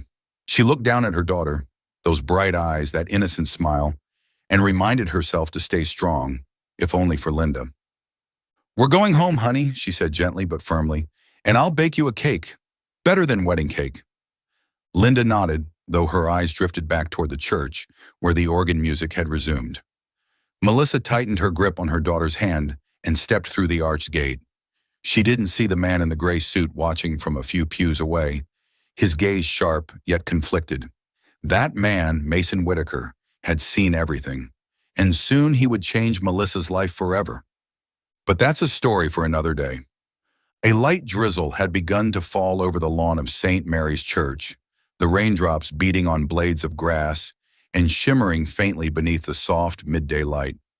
Melissa Harper clutched Linda's hand tightly, hurrying through the rose-draped archway, trying to keep her daughter from getting wet. The organ still echoed inside, a beautiful sound. But for them, it was only a reminder of the rejection they'd just endured. Melissa bowed her head, her brown hair catching the rain, hiding the redness in her eyes. She didn't want Linda to see her cry. "Mommy, are we still getting cake?" Linda asked, her voice a hopeful whisper tinged with worry. The fabric doll in her hand was damp along one side. Melissa forced a smile and knelt down to adjust her daughter's floral dress. "I'll make you a cake at home, sweetheart. Chocolate, your favorite." Linda nodded, though her eyes drifted back to the stained glass windows of the church that still shimmered in the distance. Just as they stepped past the gate, a little boy, about Linda's age and dressed in a tiny blue suit, ran up from a nearby gathering of guests. He looked at Linda with innocent curiosity and blurted out, "Hey, where's your dad? Why is it just your mom?" The question was childlike, but its impact was sharp. Linda froze, her wide eyes filling with tears. She clutched her doll tighter, her voice barely a whisper. I I don't know." Melissa's heart cracked. She pulled Linda into her arms, holding her close. "It's okay, baby. You don't have to answer." But Linda began to cry, soft sobs lost in the patter of rain. Melissa stroked her daughter's hair, trying to keep her voice even, but inside she was reeling with shame and hurt. In Willow Creek, questions like that were never harmless. A single mother was always a subject of scrutiny, sometimes pity, sometimes scorn. Then a calm and steady voice rose from behind them. "Excuse me, is there a problem here?" Melissa looked up to see a man in a charcoal gray suit walking toward them. He was well-dressed but unpretentious, in his mid-30s, with dark hair neatly combed and eyes so deeply blue they seemed almost steel gray. His presence cut clean through the murmurs of the bystanders as he stepped in front of Melissa and Linda, shielding them from further stares. The church usher, the same one who had just politely ushered Melissa out, hurried forward, guest list still in hand. "Mr. Whitaker, sir, it's just a mix-up with the guest list. She wasn't on it, and seating is limited, so—" The man, Mason Whitaker, raised a hand to stop him. "She's my guest," he said calmly, but with an authority that ended the conversation. "I'll take care of it. Thank you." The usher hesitated, then nodded and stepped back. Whispers continued to ripple through the crowd, but Mason didn't acknowledge them. He turned to Melissa, his expression softening. "You don't have to leave in the rain like this. My car's nearby. Let me take you both somewhere dry." Melissa blinked, stunned. She didn't know this man, but his voice carried a kind of steady sincerity she couldn't bring herself to reject. "Thank you," she said quietly, "but we don't want to trouble you." "It's no trouble at all," Mason replied, then crouched slightly to address Linda, offering a warm smile. "Hey there, kiddo. Do you like hot chocolate? There's a little cafe nearby that makes the best one in town." Linda, still sniffling, gave a shy nod, her eyes glimmering again. Melissa squeezed her hand and nodded too, still wary, still unsure. Mason led them to a black SUV parked discreetly near the edge of the lot. He opened the rear door for Linda and then the front for Melissa, polite without being showy. Once everyone was settled and the engine purred to life, the rain drummed gently on the windshield. Inside, the car smelled faintly of leather and cedar, comforting somehow against the chill of the morning. On the drive to the cafe, Mason kept his tone light and directed his attention mostly to Linda. "So," he asked with a grin, "what's your doll's name?" "Her name's Daisy," Linda said, voice growing more confident. "I made her dress all by myself." Mason looked impressed. "Really, that's amazing. I bet Daisy loves hot chocolate just as much as you do." Linda giggled, the first real laugh since leaving the church. Melissa watched quietly, taking in the man beside her. He wasn't just polite. He had a way of putting Linda at ease, something few strangers could manage. But why was he helping them? She bit her lip, then spoke. "Mr. Whitaker, right? I appreciate your kindness. But why did you help us? You don't know us." Mason glanced at her through the rearview mirror, his eyes thoughtful. "Call me Mason," he said. "And why?" "I don't like watching people get humiliated, especially not in front of a child." He paused for a second, choosing his words. "When I was a kid, I watched people treat my mother like she didn't belong. I've never forgotten how that felt." Melissa went quiet. His words touched something raw inside her. Years of being overlooked, whispered about, shut out. She thought of the supermarket glares, the whispered comments at school drop-off, the lonely feeling of trying to hold everything together. She nodded, voice soft. "Thank you. Really." They arrived at a small cafe called Hazel's Brew, nestled in the center of town. The scent of cinnamon pastries and fresh coffee drifted out to meet them as they stepped inside. Linda let out a delighted squeal at the cozy wooden tables and steaming mugs lined up on the counter. Mason guided them to a window seat and ordered a hot chocolate for Linda, a coffee for Melissa, and a black coffee for himself. While Linda sipped and doodled on a napkin, Melissa turned to Mason. You were sitting in the front at the wedding, weren't you? A guest of the bride or groom? Mason shrugged, a faint, wistful smile on his lips. Wasn't really my place today, and I figured you and your daughter needed me more. He watched Linda with a gentle expression, then turned back to Melissa. You don't owe me anything. Just promise me you'll still make that chocolate cake for her, like you said you would. Melissa laughed, the sound light and genuine. Deal, she said, something warm stirring in her chest for the first time in days. What she didn't know, what none of them did, was that this moment, this small act of kindness in the rain, would mark the beginning of something far greater. Something that would change all their lives. Rain poured down on Willow Creek like a gray curtain, turning the dirt road leading to the outskirts into a string of muddy puddles. Inside Mason Whitaker's SUV, Melissa Harper sat silently, her hands clasped tightly in her lap, as her eyes drifted over the blurred outlines of oak trees through the rain-speckled window. In the back seat, Linda hugged her fabric doll, Daisy, eyes wide with wonder as she watched the countryside roll by, occasionally squealing when a rabbit darted across the path. The sound of rain tapping steadily on the roof merged with the gentle twang of an old country song playing on the radio, creating a strange sense of calm after the storm they had just left at St. Mary's Church. Mason drove carefully, glancing at Melissa in the rearview mirror. With rain like this, I didn't want you and Linda walking home, he said, his voice low but sincere. I've got a farm not far from here. You're welcome to wait out the storm there. It's more comfortable than a cafe booth. Melissa hesitated. She wasn't used to accepting help, especially not from a man she barely knew, even if he had just defended her in front of an entire church. But when she heard Linda yawn and saw her rub her eyes, she knew her daughter needed somewhere warm and dry. Thank you, she said softly but firmly. We won't stay long. Mason gave a small smile and focused back on the road. Minutes later, the SUV turned down a tree-lined lane and emerged at a hilltop farm nestled in a blanket of misty green.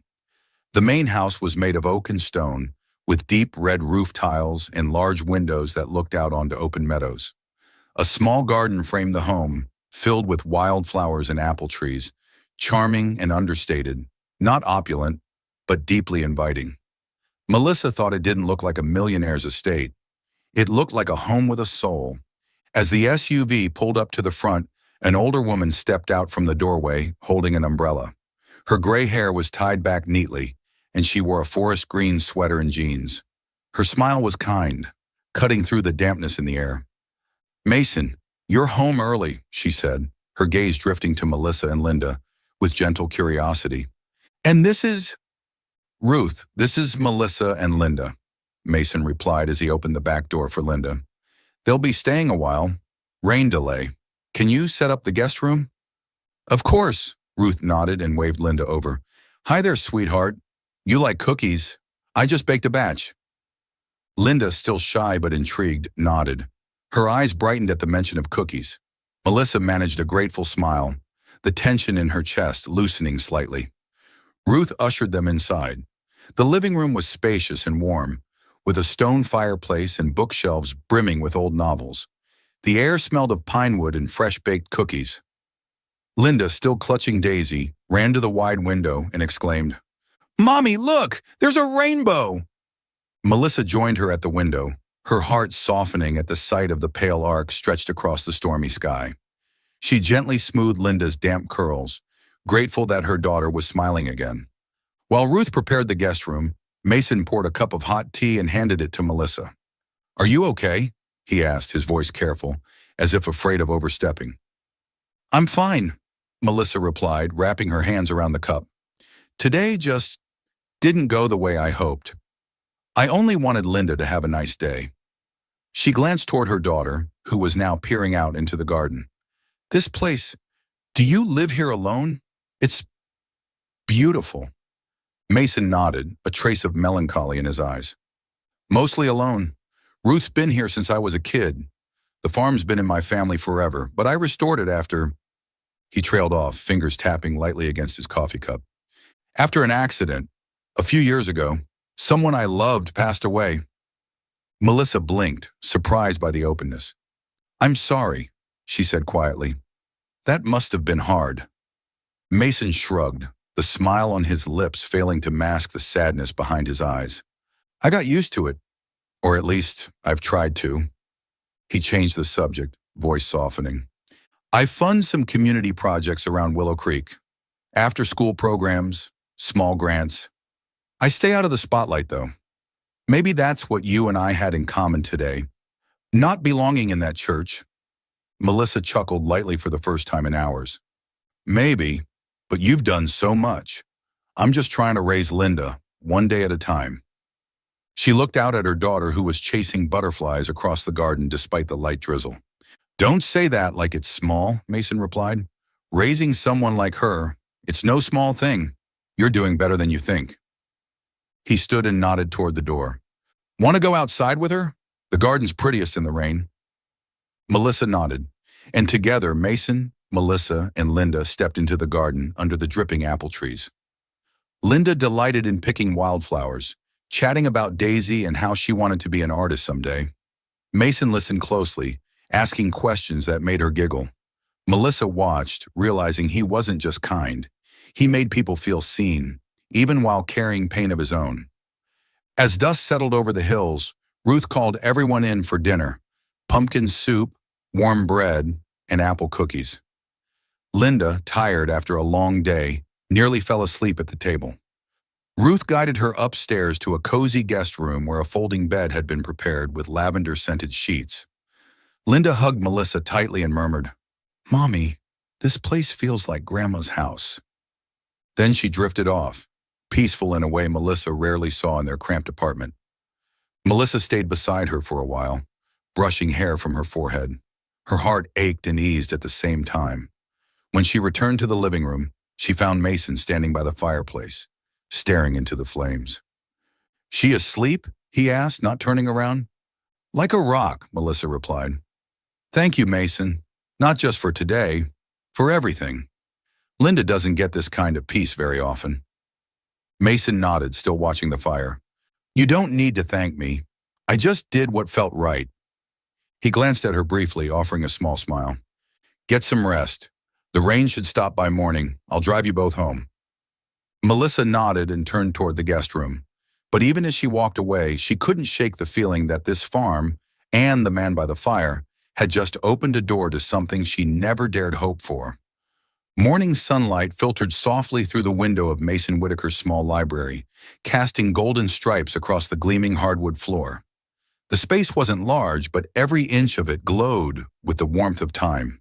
Shelves lined with well-worn books, a fabric armchair faded with age beside the stone fireplace, and a scattering of quiet relics on the wooden desk. A pocket watch, a dusty photo frame, and a tin box filled with sharpened pencils. Melissa Harper stood in the center of the room, a cloth in hand, momentarily caught in the scent of old paper and pine. She had agreed to help Ruth with the morning cleaning, partly to show her gratitude and partly to distract herself from the sting of the previous day at St. Mary's. Ruth, her silver hair neatly tied back and arms full of fresh towels, stepped into the room with her usual gentle smile. "You don't have to do too much, dear," she said as she placed the towels on the desk. "Just dust the shelves and maybe straighten a few books. No one really comes in here anymore. Not since—" She paused, her voice trailing off into memory. "Well, take your time." Melissa nodded, respecting the pause, but sensing that Ruth had just stepped around something delicate. She began carefully wiping down the shelves, cautious not to disturb the old novels or architectural volumes Mason clearly cherished. On a small rug near the window, Linda sat cross-legged, humming a song as she drew with colored pencils Ruth had found for her. "Mommy, can I draw a picture for Mr. Mason?" she asked, her wide eyes gleaming. "Of course, sweetheart," Melissa smiled, brushing her daughter's hair from her forehead. "I think he'd love that." It warmed her to see Linda so carefree, untouched by yesterday's cruel whispers at the church.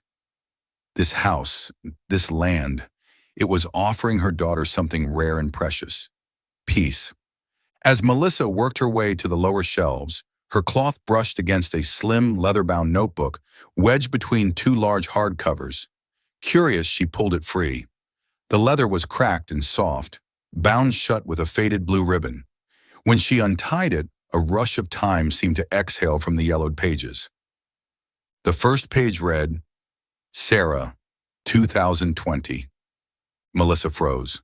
Sarah, the name Mason had spoken the night before, his late fiancée. She knew she shouldn't read further, but something in her, something both respectful and deeply human, compelled her to turn the page. Today Mason took me to Shenandoah Valley. He said he wanted to build us a little house there, with a garden full of wildflowers. I dreamed of a family, a child, maybe a little girl with his laugh. Is it foolish to dream of things that may never come true? Melissa's breath caught. The words were tender and aching, a mirror of her own past hopes, dreams she had held before her life unraveled, before her daughter became her whole world. She had dreamed of a home too once, a family, peace. She gently closed the journal, fingers trembling. Behind her, footsteps creaked softly on the floor. Melissa turned to find Ruth standing in the doorway, her expression kind but knowing. "You found Sarah's journal," Ruth said quietly. Melissa's face flushed. "I'm so sorry. I didn't mean to pry." "It's all right," Ruth said, stepping into the room and settling into the old armchair. "Maybe it was meant to be read, at least by someone who might understand." She let out a sigh, her eyes drifting toward the window. Sarah was Mason's light. They met in architecture school. Fell in love fast and real. 4 years ago, she died in a car accident. Mason was with her until the end, but he never forgave himself. He always believed if he had been the one driving that day, it might have been different. Melissa sat on the edge of the hearth, clutching the journal to her chest. "That's why he lives out here? Alone?" she asked, her voice low. Ruth nodded. "He left the company, came back here, started funding local projects, quietly without ever attaching his name. I think he was trying to give something back, trying to prove he wasn't useless. But his heart, he closed it off." Melissa looked at the worn leather cover in her hands, and for the first time, she saw Mason clearly, not as a wealthy benefactor or mysterious stranger, but as a man carrying deep scars. His kindness at the church, his steady presence at the cafe, these weren't passing gestures. They were threads of a man rebuilding something broken. "Mr. Mason, look!" Linda's voice cut through the moment. She scampered across the rug, waving a colorful drawing. Mason had just entered the room. "I made this for you," she said brightly, holding up her picture. It was a crayon sketch of a hilltop house with 3 people in front. A tall man, a woman with brown hair, and a little girl holding a doll. "That's you, Mommy, and me," Linda beamed. Mason blinked, momentarily stunned, then knelt to her level. "You drew this?" he asked, voice softer than Melissa had ever heard it. Linda nodded, hugging the paper. "Do you like it?" "I love it," he said, his smile real, deep and warm. "Can I keep it?" Linda nodded again and threw her arms around his neck. Mason held her, gently, a quiet look of wonder on his face. Melissa watched from where she sat, her heart stirred. Something invisible shifted in the room, a thread maybe, forming between the man who had lost a future and the child who had never known a father. She rose slowly and walked over to the shelf. Carefully, she returned Sarah's journal to its place, letting it rest undisturbed. She had seen enough. Enough to understand that Mason's wounds were real, that his silence wasn't distance, it was pain, and his kindness, so freely given, came from a place of loss. Maybe, just maybe, she and Linda hadn't stumbled into this farm by accident. Maybe this place, this man, held the beginnings of something they hadn't dared to believe in again. Healing. Summer sunlight flooded Mason Whitaker's farm garden, gilding the rows of wildflowers and the dewy apple tree leaves.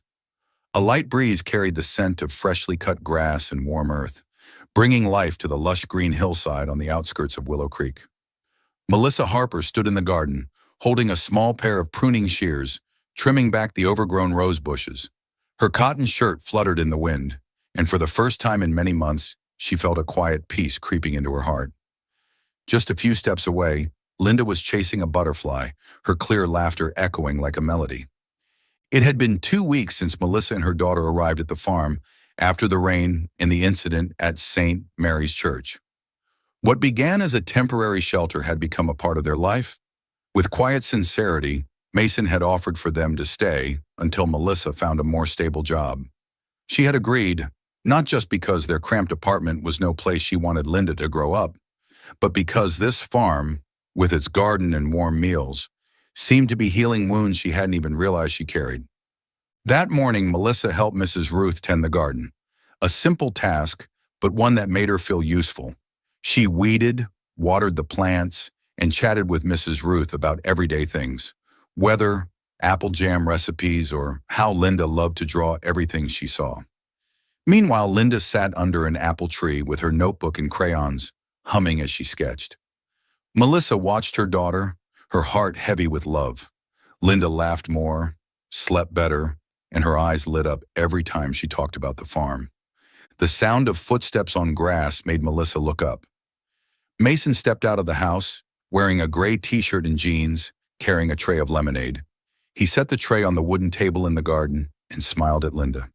"Sweetheart, want to try playing the piano? I've got an old song I think you'll like." Linda dropped her notebook and squealed, "Yes!" She ran after Mason into the living room, where an old wooden piano stood by the large window. Melissa followed, curious. In the living room, sunlight filtered through the linen curtains, illuminating the time-worn piano keys. Mason sat down, letting his fingers glide over the keys, playing a slow, gentle tune, like a lullaby. "I wrote this back when I was young," he said, eyes on Linda. "Want to try?" Linda nodded, climbed onto the bench, and Mason patiently showed her how to place her hands, how to press each note. Linda's clumsy notes blended with their laughter, creating a moment Melissa couldn't look away from. She sat on the sofa and listened. Mason's music, though simple, carried a deep sadness, as if he was weaving memories of Sarah into each note. Melissa thought of the journal she found in the library, the lines about Sarah's dreams of family. She looked at Mason, a man who always appeared calm, but whose eyes, when he taught Linda, revealed a tenderness she'd never seen before. That afternoon, the three of them had lunch in the garden. Mrs. Ruth's homemade sandwiches, fresh garden salad, and chilled lemonade. Linda told Mason about her doll, Daisy, saying it wanted to be an artist like her. Mason listened, teasing her now and then, making Linda giggle. Melissa watched, realizing the bond between the three of them was quietly growing in these ordinary moments. Having breakfast together, reading books to Linda, or simply sitting in the sunlight, listening to a child's story. After lunch, as Linda ran off to pick wildflowers, Mason turned to Melissa, his voice low. "Have you ever thought about teaching?" he asked. "I fund a community center in town. They offer literacy classes for underprivileged kids. They need someone like you, patient, good with children." Melissa blinked, surprised. I've never taught formally. I just teach Linda at home, and I dropped out of college because..." She trailed off, not wanting to bring up the husband who had left her. "I'm not sure I'm good enough." "Good enough," Mason repeated, his gaze sincere. "I've seen the way you teach Linda. You have a gift, Melissa, and the center needs people like you. Just a few hours a week if you want to give it a try." Melissa was silent, weighing the idea. The thought of doing something meaningful, of feeling valuable, made her heart race. She nodded and smiled. "All right, I'll try. Thank you, Mason." He nodded, though his eyes drifted off into the distance. "Don't thank me. I just wanted to help." He stood and walked into the house, leaving Melissa with the feeling that he was holding back something invisible. She didn't know that, in Mason's heart, every moment with her and Linda was a quiet battle. He loved the way Linda laughed, the way Melissa cared for her, but he feared that if he allowed himself to get closer, he might lose the memory of Sarah, the woman he once promised to love forever. That evening, Melissa sat beside Linda in bed, reading a fairy tale. Linda yawned and whispered, "Mommy, Mr. Mason is nice, isn't he? He reminds me of Grandpa." Melissa smiled, brushing her daughter's hair. "Yes, he's very kind. Now go to sleep, sweetheart." But as Linda drifted off, Melissa looked out the window, where the moonlight shone over the garden. She thought of Mason, of the community center, and of herself, a single mother who once thought she had nothing left but Linda. At this farm, she was starting to believe she could do more, and for the first time, she dared to hope for the days ahead. The Willow Creek Community Center, a modest red brick building nestled in the heart of the town square, buzzed with children's laughter on Saturday morning. Summer sunlight streamed through the tall windows, lighting up chalkboards covered with letters and numbers. Melissa Harper stood at the front of a small group of elementary students, pointing at the board, her voice gentle but steady. "Okay, who can read this word? Sunshine." A shy girl raised her hand and read it out loud. Melissa smiled and clapped encouragingly. "Great job, Emma." The literacy class, funded by Mason Whitaker, had become an unexpected joy for Melissa over the past 3 weeks. The children, many from underprivileged families, adored her for her patience and the stories she told during breaks. Some parents, once hesitant, had started bringing her cookies or coffee to show appreciation. Melissa felt that a part of herself, buried after years of being a single mother, was coming alive again. She was starting to believe she could do something meaningful, not just for Linda, but for all of Willow Creek. But not everyone in town looked at her with warmth. After class, Melissa took Linda to Hazel's Brew for a hot chocolate. The small cafe was packed, the air rich with the scent of cinnamon waffles and coffee. Linda sat at a corner table, doodling, while Melissa stood in line. At the counter, she overheard 2 women talking nearby, their voices just loud enough that she couldn't pretend not to hear. "That's her, the one staying at Mason Whitaker's farm." One woman, wearing a silk scarf, whispered to her friend. "Used to be a waitress at that cafe. Single mom. Now she's climbing up thanks to Mason. Who would have guessed?" The other woman chuckled, her eyes drifting toward Melissa. "Does she really think she belongs with someone like him? Mason's a millionaire, and she didn't even finish college. I heard her husband left because she wasn't good enough." Melissa felt the blood rush to her face, as if she'd been slapped. She lowered her gaze, pretending to study the menu, but the words stung like knives. She knew this town, where people smiled to your face and whispered behind your back. She had once been shunned for being a single mom, the judging stares at the grocery store, the church invitations that never came. But she had hoped that the class, Mason's kindness, meant things could be different. Now she realized she had been naive. On the ride back to the farm, Linda held her mother's hand, chattering happily about a drawing she'd made. Melissa only nodded, her mind spinning. The whispers had reopened wounds she tried to bury. She was a failed single mother, abandoned by her husband, not good enough for someone like Mason. She looked at Linda, carefree and glowing with joy, and wondered if staying at the farm had been a mistake, not just for her, but for Linda too, who would grow up hearing those whispers. That night in the warm guest room Ruth had prepared, Melissa sat at the desk and wrote a letter. Her hand trembled on the paper, but she forced herself to stay firm. "Mason, Ruth, I don't know how to thank you both for your kindness. This farm has given Linda and me the most peaceful days we've had in years. But I can't stay. I need to stand on my own feet. For Linda and for myself. Thank you for everything, Melissa." She folded the letter and left it on the table, then quietly packed a few clothes into a bag. Linda, already fast asleep, stirred slightly as Melissa lifted her into the taxi she had called earlier. But as they stepped into the yard, the porch light flicked on, and Mason appeared in the doorway, a jacket hastily thrown over his shoulders. "Melissa, what's going on?" he asked, concern etched in his voice. He looked at Linda, rubbing her eyes in her mother's arms, then at the bag. "Where are you going in the middle of the night?" Melissa clutched Linda tighter, her voice shaking but firm. "We have to go, Mason. Thank you for everything. But I don't belong here." She turned away, not wanting him to see her teary eyes. Linda, still drowsy, suddenly broke free from her mother's arms and ran to Mason, wrapping her arms around his leg. "Uncle Mason, don't let us go," she cried, her voice cracking. "I want you to stay with us forever." Her words hit Melissa like a blade. She froze, then knelt and pulled her daughter close, unable to hold back the tears. Mason knelt beside Linda, stroking her hair, his voice rough with emotion. "I want that too, sweetheart. But your mom has made up her mind." He looked up at Melissa, pain flickering in his eyes. "If this is what you want, I won't stop you. But at least let me drive you.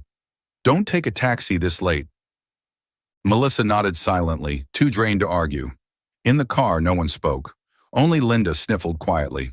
When they reached the old apartment complex on the edge of town, Mason helped carry the bag but stopped at the door. "Melissa," he said, his voice hoarse, "I don't know what I did wrong, but if I made you feel disrespected, I'm sorry." Melissa shook her head, tears falling freely. "It's not you, Mason. It's me. I can't live with the whispers." She turned away and shut the door, leaving Mason alone in the dark. Back at the quiet farm, Mason returned and found the letter on the table. He read it slowly, his hand tightening around the paper. Ruth stood in the doorway, sighing. "You're really letting her go, Mason? That woman and her little girl. They're the best thing that's ever happened to you." Mason didn't respond, but inside him a storm was raging. He realized he'd never said it out loud. Not pity, but the growing admiration and affection he had for Melissa and Linda. He had kept his distance, afraid of losing the memory of Sarah. But now, without Linda's laughter echoing through the house, he knew he couldn't let fear rob him of happiness again. Are you still following the story? Please leave your thoughts on the story in the comments below. All your comments are the motivation for us to create better stories. Don't forget to subscribe to Soul Stories. Thank you very much. Mason Whitaker's farm, once filled with Linda's laughter and Melissa's everyday stories, now sank into a heavy silence. Pale moonlight streamed through the living room window, casting a glow over the worn piano keys where Linda had once practiced clumsy notes. Mason sat in the armchair, holding the letter Melissa had left behind, reading the neat lines over and over. "I need to stand on my own 2 feet, for Linda and for myself." Each word felt like a blade, reminding him of that moment he stood frozen at the rundown apartment complex, watching the mother and daughter disappear behind a cracked wooden door. Ruth entered carrying a tray of tea, her sharp eyes clouded with worry. She set the tray down without a word, looking at Mason with silent reproach. At last she spoke, her voice low but firm. "You really let them go, Mason? Melissa and Linda were the best thing to happen to this farm. To you. Why do you keep letting your fear stop you from being happy?" Mason clenched the letter tighter, not looking up. "You don't understand, Ruth," he said hoarsely. "I lost Sarah. I don't want to lose anyone else. If I let myself get close and something happens, what then?" Ruth sat across from him, her gaze softening but uncompromising. "You didn't lose them to fate or some tragic accident, Mason. You lost them because you didn't say what you felt. Melissa didn't leave because she didn't need you. She left because she thought she didn't belong here, and you did nothing to show her otherwise." Her words hit like a blow, and Mason sat stunned. He thought of the days on the farm, Linda singing in the garden, the way Melissa smiled while teaching her daughter, the light in her eyes when she spoke about the literacy class.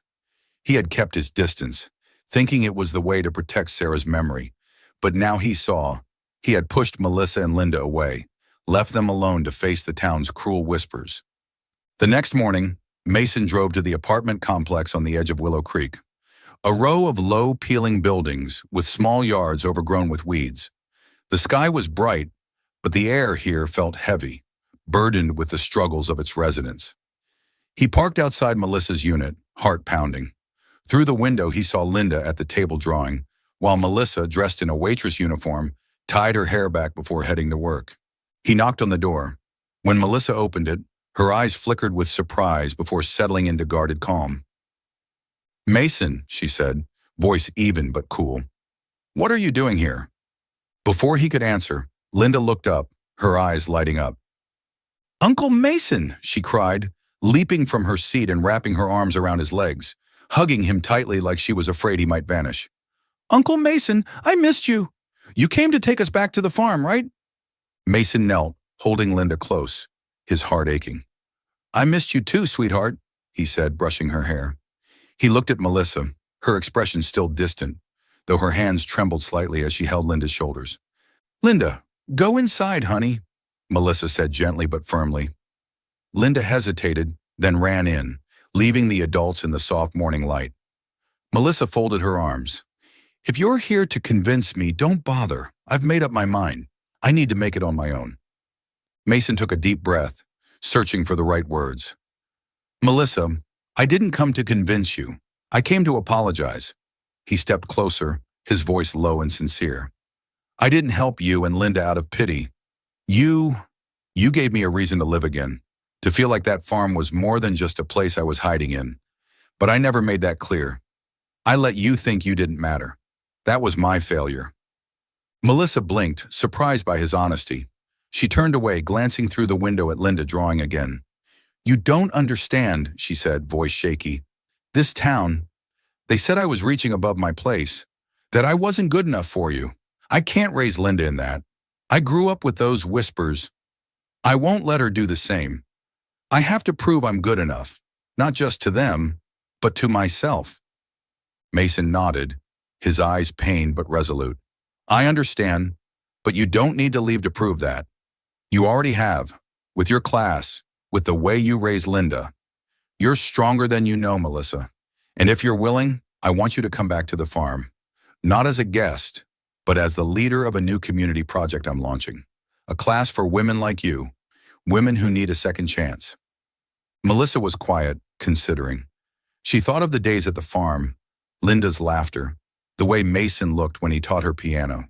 She thought of this cramped apartment, the aching hands from night shifts at the diner just to cover rent. The idea of doing something bigger, for herself, for others, made her heart beat faster. All right, she said finally, her voice soft but sure. But not because I need your help, Mason, because I want to do this, for Linda, and for other women like me. Mason smiled for the first time that day, a look of quiet relief. I respect that, he said, and I promise, I'll never let you feel like you don't belong again. From inside, Linda had been eavesdropping. She came running out and hugged them both. Mommy, Uncle Mason, we're going back to the farm, right? She beamed. Melissa laughed, eyes glistening. Yes, baby, we're going back. On the drive home, Linda sang in the back seat, while Mason and Melissa sat in silence. Not the silence of strangers, but of understanding. Mason looked at the road ahead, knowing he still had fears to conquer, but this time he wouldn't let them hold him back. The farm, with its garden and Linda's laughter, would be full of life again. And for the first time, he dared to hope for a future that wasn't just a memory. The Willow Creek Community Center was buzzing with chatter and the scent of freshly baked cookies on a sunny Saturday afternoon. Brightly colored boards displayed slogans like, Learn to Shine and Grow Together. Melissa Harper stood in the center of the large room, wearing a pale blue shirt and jeans, guiding a group of women, single mothers, women who had lost their jobs, or simply those looking for a fresh start. She pointed to the whiteboard, her voice warm but confident. Today we'll write a short paragraph about your dreams. It doesn't have to be perfect. It just has to be yours. The class for single mothers, sponsored by Mason Whitaker and funded in part by St. Mary's Church, had become the heart of the town over the past 2 months. Melissa, with the help of Mrs. Helen, a retired Black elementary school teacher with more than 3 decades of experience, had turned the class into a safe space where students didn't just learn literacy skills but also shared their personal stories. Mrs. Helen, with her salt and pepper hair and radiant smile, sat in a corner helping a student complete her assignment. Her voice rang out like a song. You're doing great, Mary. Now let's try one more sentence, shall we? Melissa looked around, her heart full of satisfaction.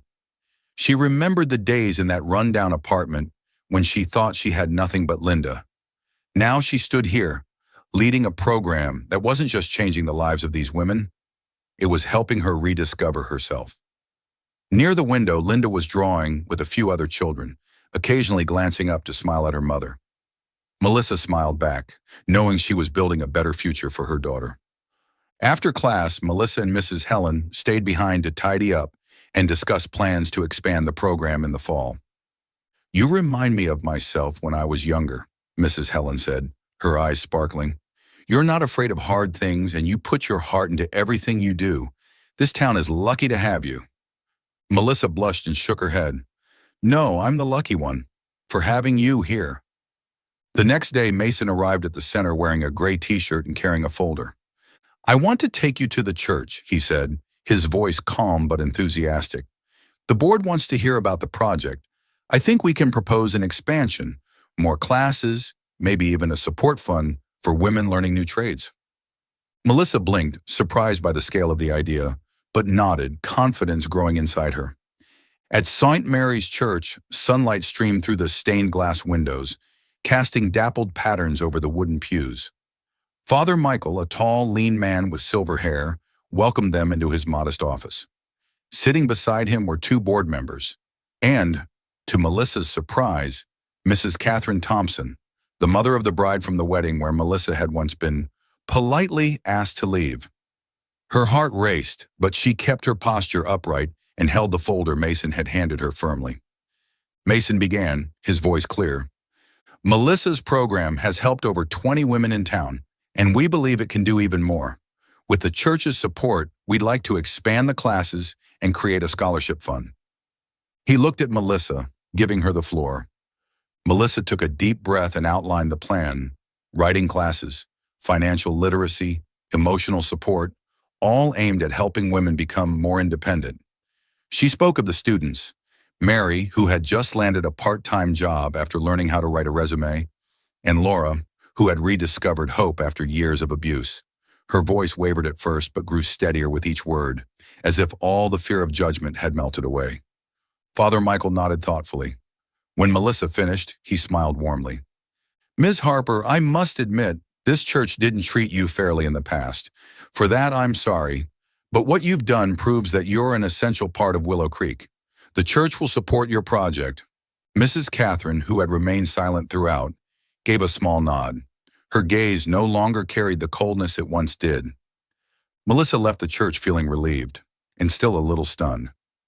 Mason walked beside her, smiling. You did great, he said. They didn't just say yes, they want you to lead the whole program. Melissa laughed and shook her head. I didn't do it alone. You, Mrs. Helen, Father Michael, you all helped. That weekend, the community center held a small celebration to mark the expansion of the project. A long table covered in a white cloth was lined with pastries and fruit juice. Kids ran through the courtyard, and Melissa's students proudly displayed their writing. Linda, wearing a new floral dress, held up a small sign that read, Welcome everyone, drawing laughter and applause from the crowd. In the middle of the event, Melissa was surprised to see Mrs. Catherine Thompson approaching, holding a hardcover children's book, a story about butterflies. She handed it to Linda, her voice soft. I heard you like drawing butterflies, Linda. I thought you might enjoy this. Linda squealed in delight, hugged the book, then wrapped her arms around Mrs. Catherine, making the woman flush with surprise, but smile nonetheless. Melissa stood nearby, stunned.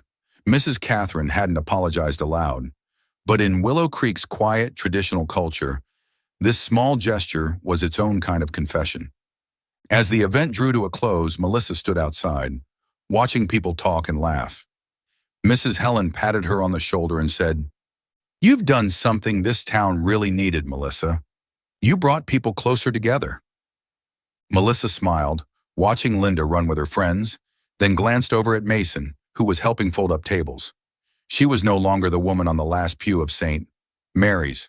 She was Melissa Harper, the woman who had found her voice, and through it, helped her community rediscover its heart. The summer sunset cast a golden-orange glow over Mason Whitaker's garden, bathing the wildflowers in dew-speckled apple leaves in warm light. A soft breeze carried the scent of freshly cut grass and blooming roses, creating a peaceful, almost storybook atmosphere. Melissa Harper sat on a wooden bench in the garden, holding a warm cup of tea, her eyes drifting to Linda, who was laughing as she chased a butterfly through the flower beds. The farm, with its sunlit days and birdsong, had become a second home to mother and daughter, a place where old wounds were slowly healing. Mason emerged from the house holding a folder of sheet music. He wore a simple white linen shirt, his dark hair slightly tousled by the breeze. He paused, watching Linda with a quiet smile, then walked over and sat beside Melissa. That girl never runs out of energy, he said, his deep voice warm, his gaze still following Linda. Melissa chuckled, setting her tea down. Sometimes I wish I had half her energy. She loves this place, Mason. She calls it her butterfly kingdom. She looked at him, a mixture of gratitude and something newer, something harder to name. Over the past weeks, through community classes, shared meals, and the way Mason patiently played piano with Linda, she had come to see him not just as the man who helped her at the church, but as someone she wanted to truly understand. Mason handed her the folder, his fingers brushing lightly across the cover. "I wrote this for Linda," he said, his voice slightly hesitant. "It's a short piece, inspired by the little tune she's always humming. I guess, I guess you and Linda helped me believe in love again." He looked at her, his deep blue eyes filled with sincerity and a trace of fear, as if he worried he'd said too much. Melissa took the folder, her fingers trembling slightly as she read the title, Linda's Lullaby. The handwritten notes were soft, like a lullaby, and made her heart beat faster. She thought of Sarah's journal, of dreams about family, and realized that Mason, who had locked his heart away after such a loss, was now opening it to her and Linda. "Mason, this is beautiful," she said softly.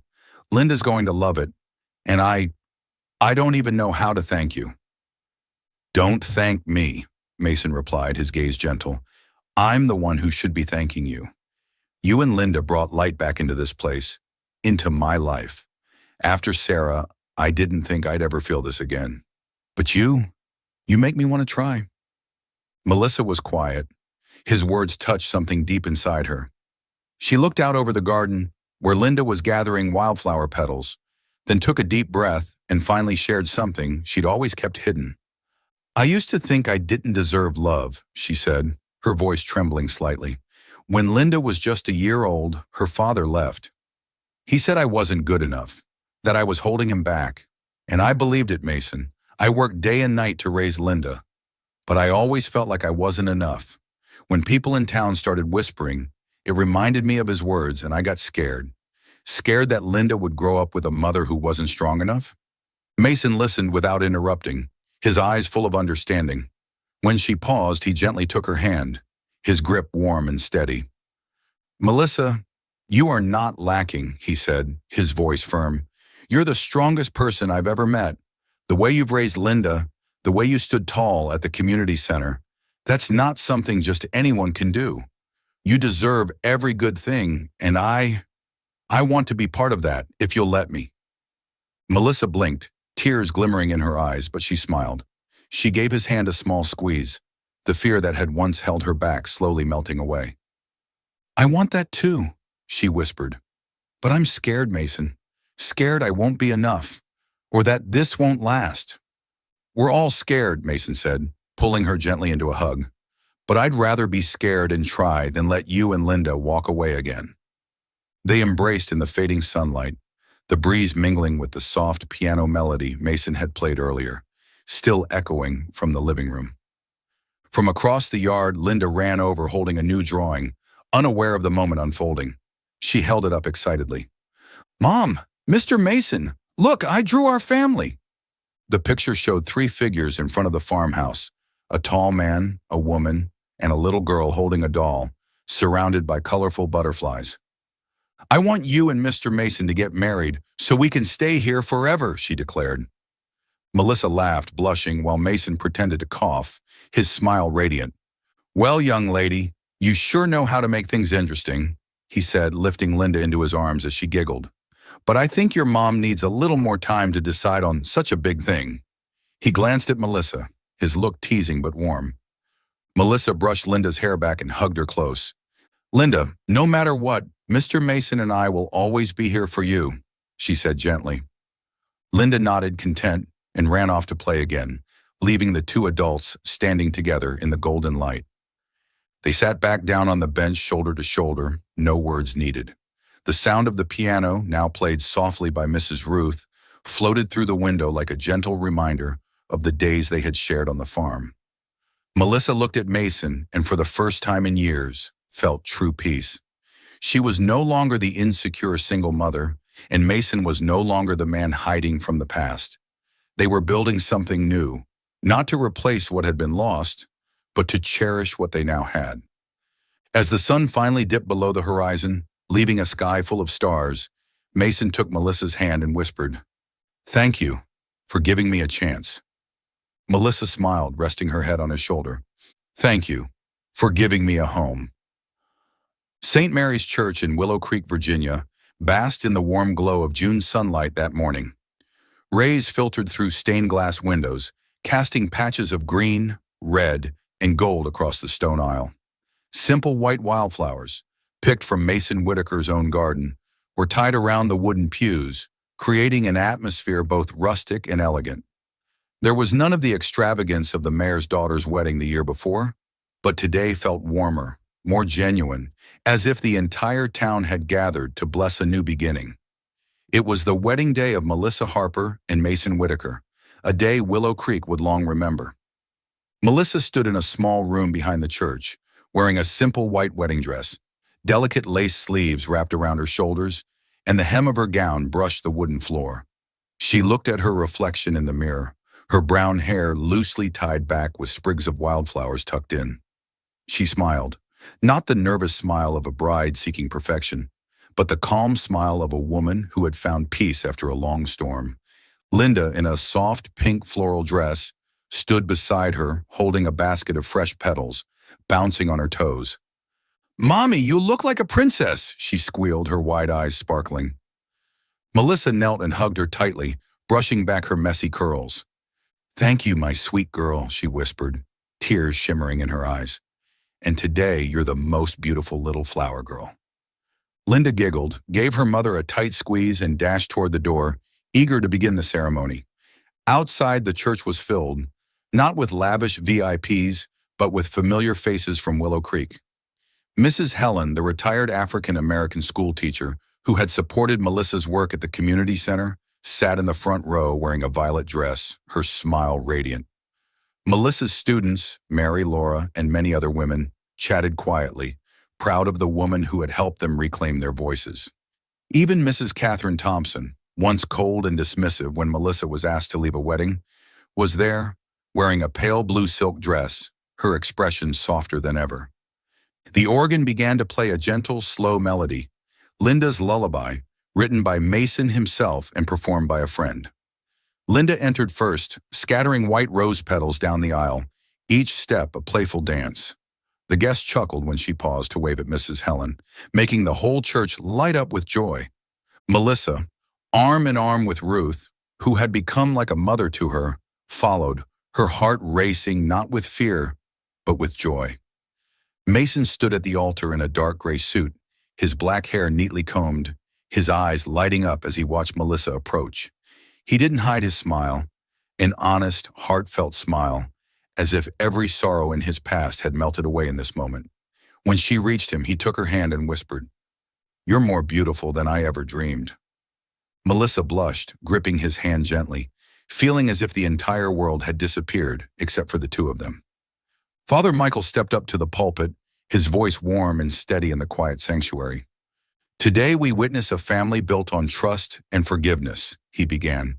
"Melissa and Mason have overcome trials, not just to find one another, but to bring us, the Willow Creek community, closer together. Today we bless not only their love, but the power of grace and hope." Many guests wiped away tears. Mrs. Catherine bowed her head, her hand clutching a handkerchief, perhaps remembering her past mistakes. Mrs. Helen nodded proudly at Melissa, her eyes glowing. Linda, standing beside her mother, looked around wide-eyed, not grasping every word but sensing the joy in the air. The ceremony was simple but heartfelt. Mason and Melissa exchanged vows, their voices shaky yet sure. "I promise to love and cherish you, Melissa, and Linda as my family through sunshine and storms," Mason said, never breaking eye contact. Melissa replied, tears rolling down her cheeks. "I promise to stand beside you, Mason, and build a home full of love, for us and for Linda." They exchanged silver rings etched with tiny wildflowers, symbols of the garden that had brought them together. When Father Michael declared them husband and wife, Mason gently kissed Melissa, a soft but deeply emotional kiss. Linda clapped and jumped up and down, making the whole church laugh. Guests applauded as the couple walked back down the aisle, wildflowers tossed in the air by the children from Melissa's class, creating a dazzling scene in the sunlight. The reception took place at the farm, in their beloved garden. Long wooden tables draped with white linen held homemade pastries, apple preserves, and cold lemonade. Children ran and played while adults mingled, the music of a local country band filling the warm air. Mrs. Helen led a group of students in presenting Melissa with a notebook filled with letters of thanks. "You changed our lives," Mary said, hugging Melissa. "Today is your day, but it's ours too." Even Mrs. Catherine, still composed but more open, approached Melissa. "You've done something wonderful for this town, Melissa," she said sincerely. "I'm grateful to be here today." Melissa smiled and nodded. "Thank you, Mrs. Thompson. That means a lot." There was no formal apology, but in Willow Creek, presence and words like these were enough to heal old wounds. As the sun dipped lower in the sky, Melissa led Mason to a small corner of the garden she had tended herself. A bed of daisies, lavender, and wild roses surrounded a wooden plaque that read, "Sarah's Garden." "I wanted to do this," Melissa said softly, "to honor Sarah. She was an important part of your life. I hope it's okay." Mason stared at the plaque, eyes glistening. He pulled Melissa into his arms and whispered, "You're not replacing anyone, Melissa. You and Linda are the miracle I never dared to dream of. Thank you for making me a better man." They stood together, holding each other, as the breeze whispered through the garden, carrying blessings from the past and hope for the future. The final scene, Linda ran through the garden, holding a butterfly-shaped kite Mason had made for her. Her laughter echoed, mingling with the soft music from the band. Melissa and Mason stood side by side, hands entwined, watching her. "We did it, didn't we?" Melissa asked, resting her head on his shoulder. Mason kissed her forehead, smiling. "Yes, we did. And this is only the beginning." They looked out toward the horizon, where the last golden rays of sunlight still shimmered, knowing that whatever the future held, they would face it together as a real family.